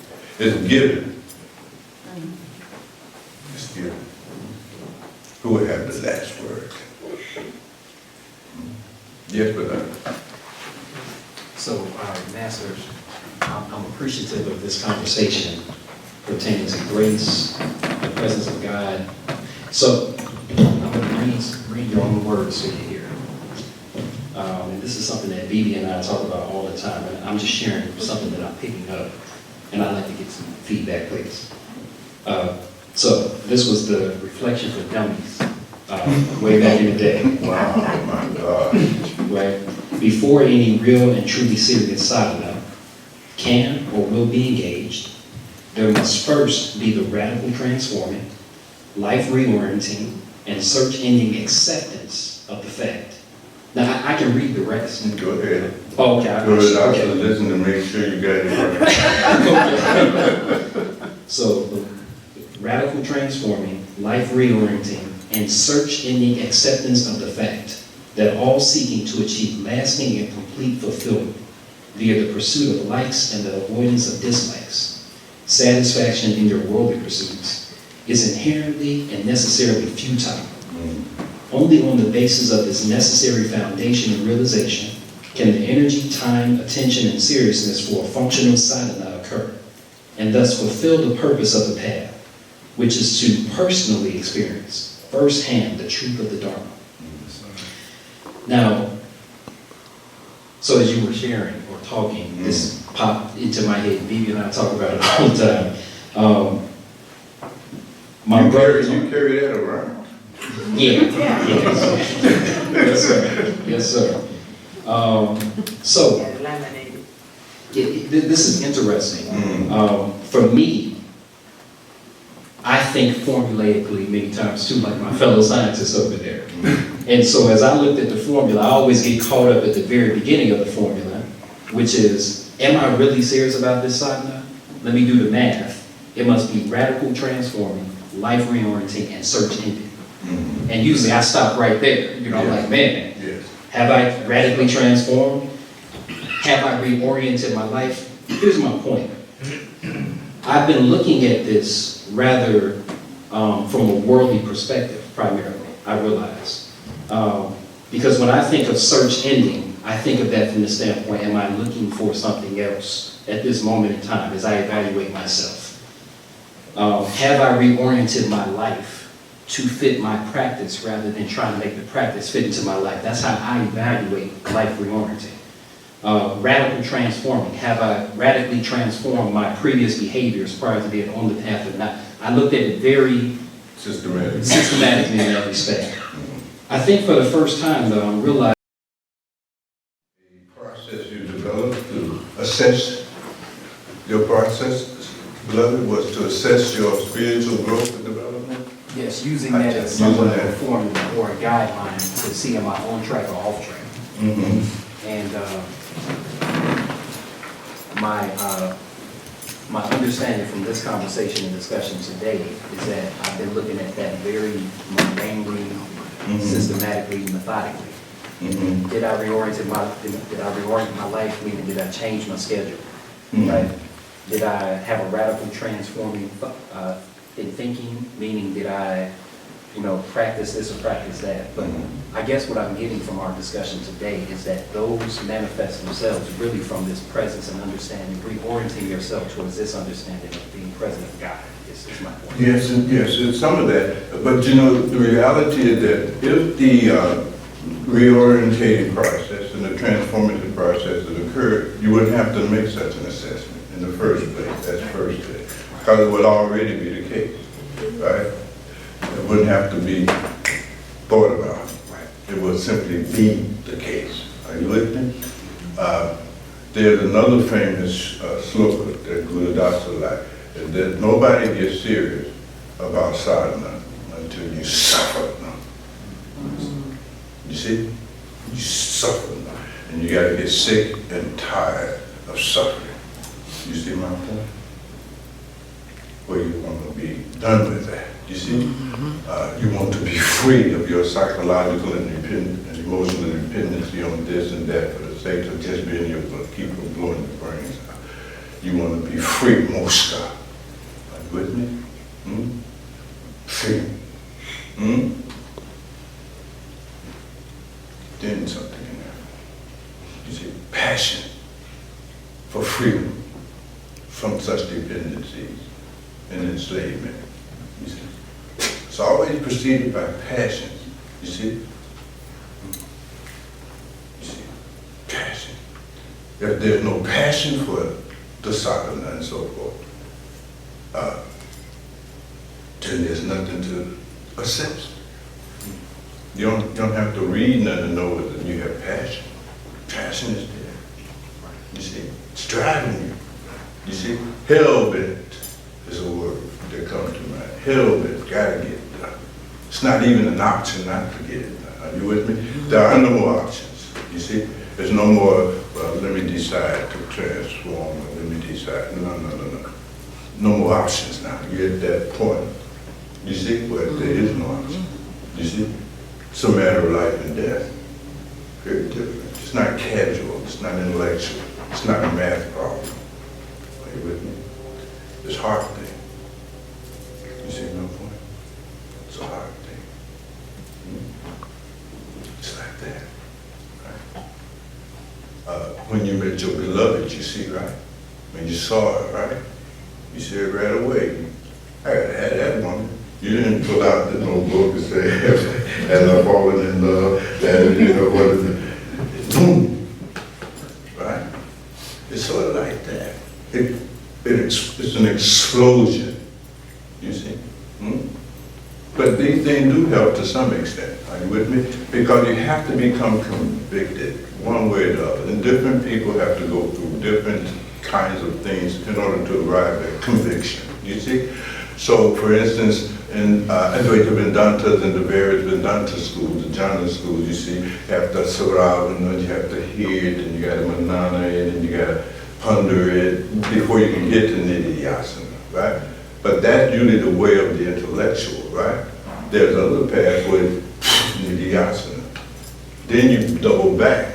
You see my point? And pick up the other two components. But it depends on each individual, right? Everybody has their own samskara tendencies. They bring certain kinds of karma into this world, you know, so there's no one cookie cutter type of process. Hence, the need to really reflect. You know, you got to really reflect, you know, get to know yourself a little better. Yeah. And be truthful, you see. You see, be truthful to yourself, you know. Want something real. Are you with me? That you want something real, not fake, you know, not cosmetic, not an image, but something real. You see? There's talk of love, and then there's love. There's spiritual talk, and then there's spirituality for real. Some are content with talking about spiritual matters, talking about it, you see, conversing about it. You know, it becomes a form of intellectual entertainment, you see. Right? And then there are those who are not content with talking about it. You may have to go through that stage of talking about it. I'm not saying that it doesn't have some value, but there is a point where talk no longer satisfies you. You see? Right? It's like these mothers in here, you see? So Shirley, when she was a little girl, you can remember that far back.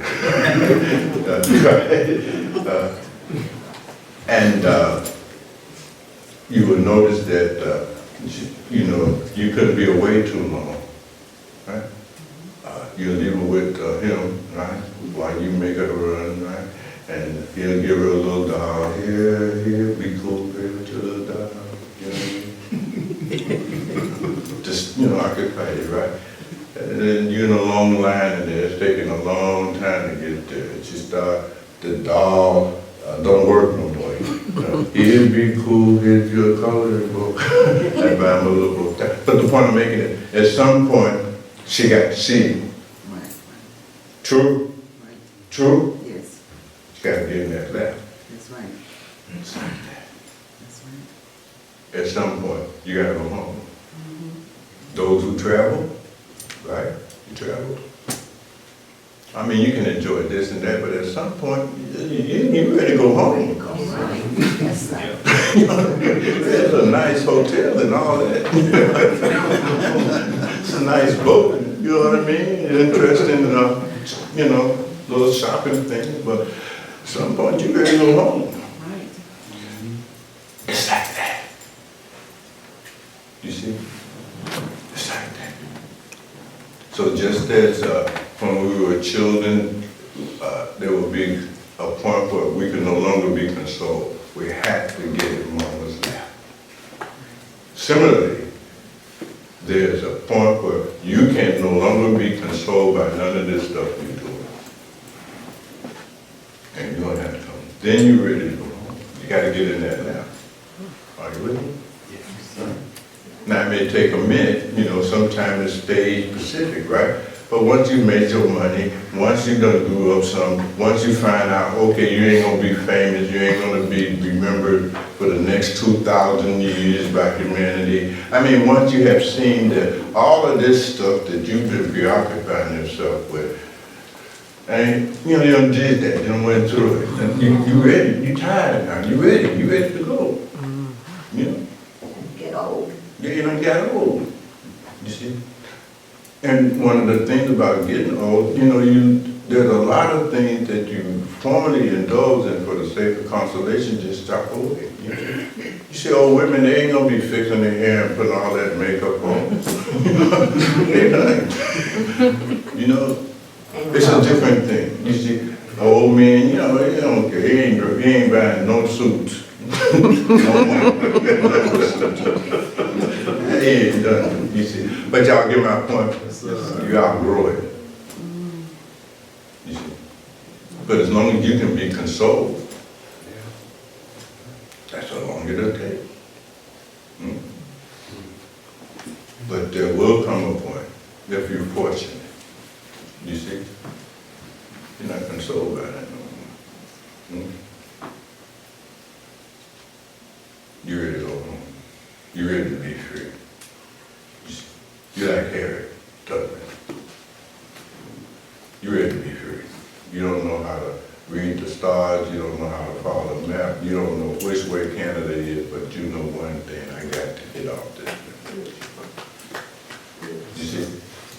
yes, I know, I might be the rest of my life, I might be killed. I got to be free. Beautiful. You see? It's like that. It's like that.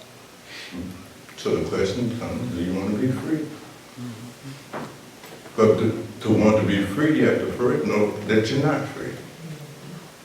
Right? And that itself is a big step. You have to come out of denial, as we call it in the business, psychotherapy and so forth. You got to give up denial. You see, you ain't free of your psychological dependency, your emotional dependency, blah, blah, blah, blah. You're right, you're the best, you ain't free. And you just can't accept the truth about that. So you're in denial, and nothing can begin until you come out of denial. You ain't happy. You ain't fulfilled. Not even a little bit.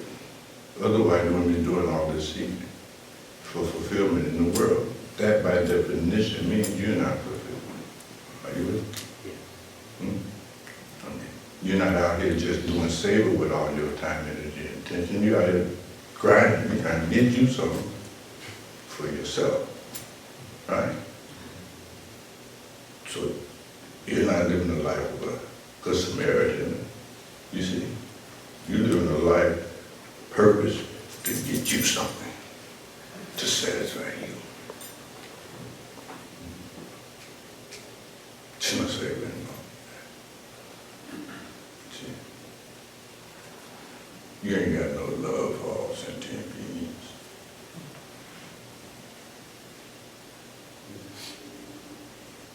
Pretending. So you pretend to be spiritual, or you can pay a price. And it's a hell of a price.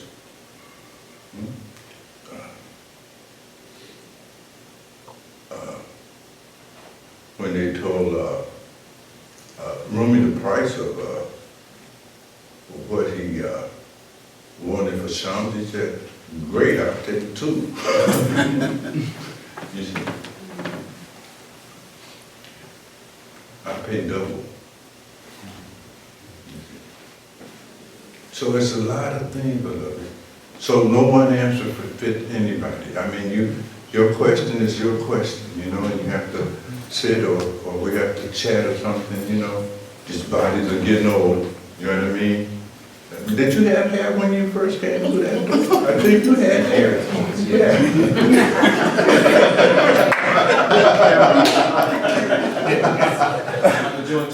That's right. That's right. Mooney Raj had hair, no beard, like a little boy. You know what I mean? Skinny and all of that. So, God, you see? Look at us. Yes, I know. Look at us. Yes. But we're still above the ground. Yeah, there you go. All right, I think I've said enough for today.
ask Roger Good to play this particular chubby for me because we're looking for God as if God is not in this place.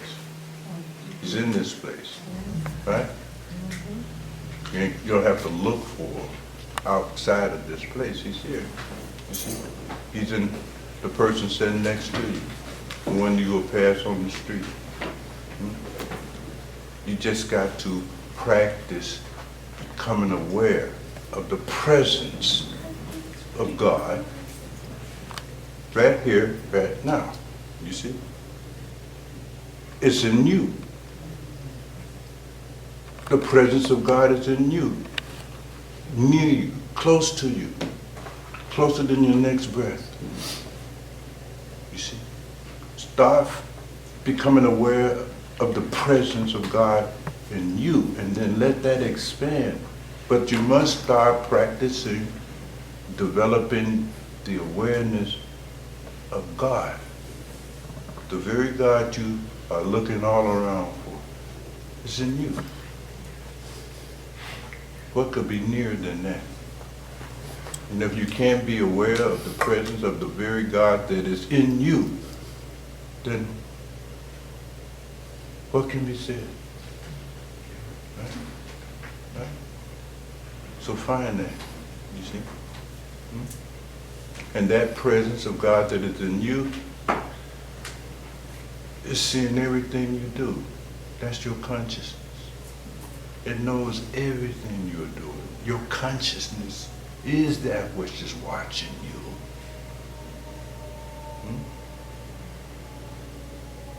Are you following my argument, brother? Yes, yes.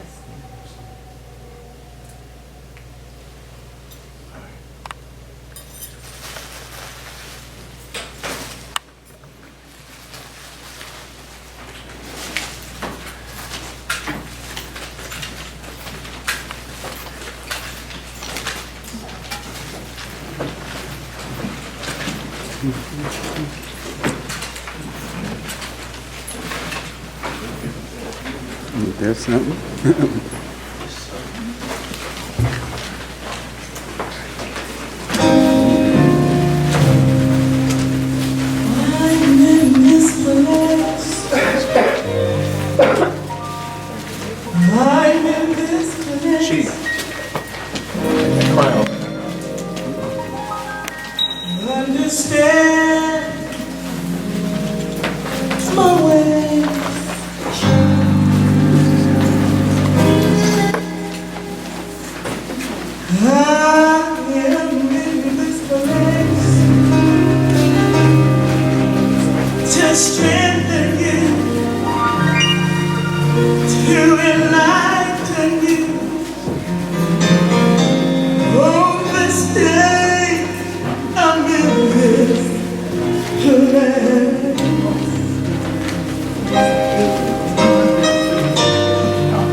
feel the presence of God standing right beside you, holding your hand. He's in this place. God is in this place. He said, I'll never leave you, never will I forsake you. I'll be with you even until the ends of the world. I'm in this place. No matter what you're going through, no matter what you're going through, no matter what you're going through, you must realize that I'm in this place. I'm in control. I'm in this place. You are not your own. You see, you're bought with a price. You're not your own. I'm in control of your life. I'm in control. I'm in this place. I'm in this place. In your highest moment, I'm there. In your lowest point, I'm still there. In your weakest hour, I'm right there.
Bogarт dance with the Lord. It's the truth, man.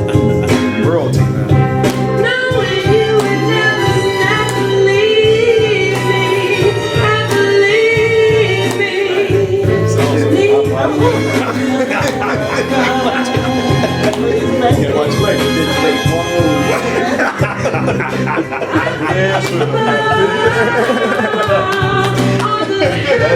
That woman need dancing.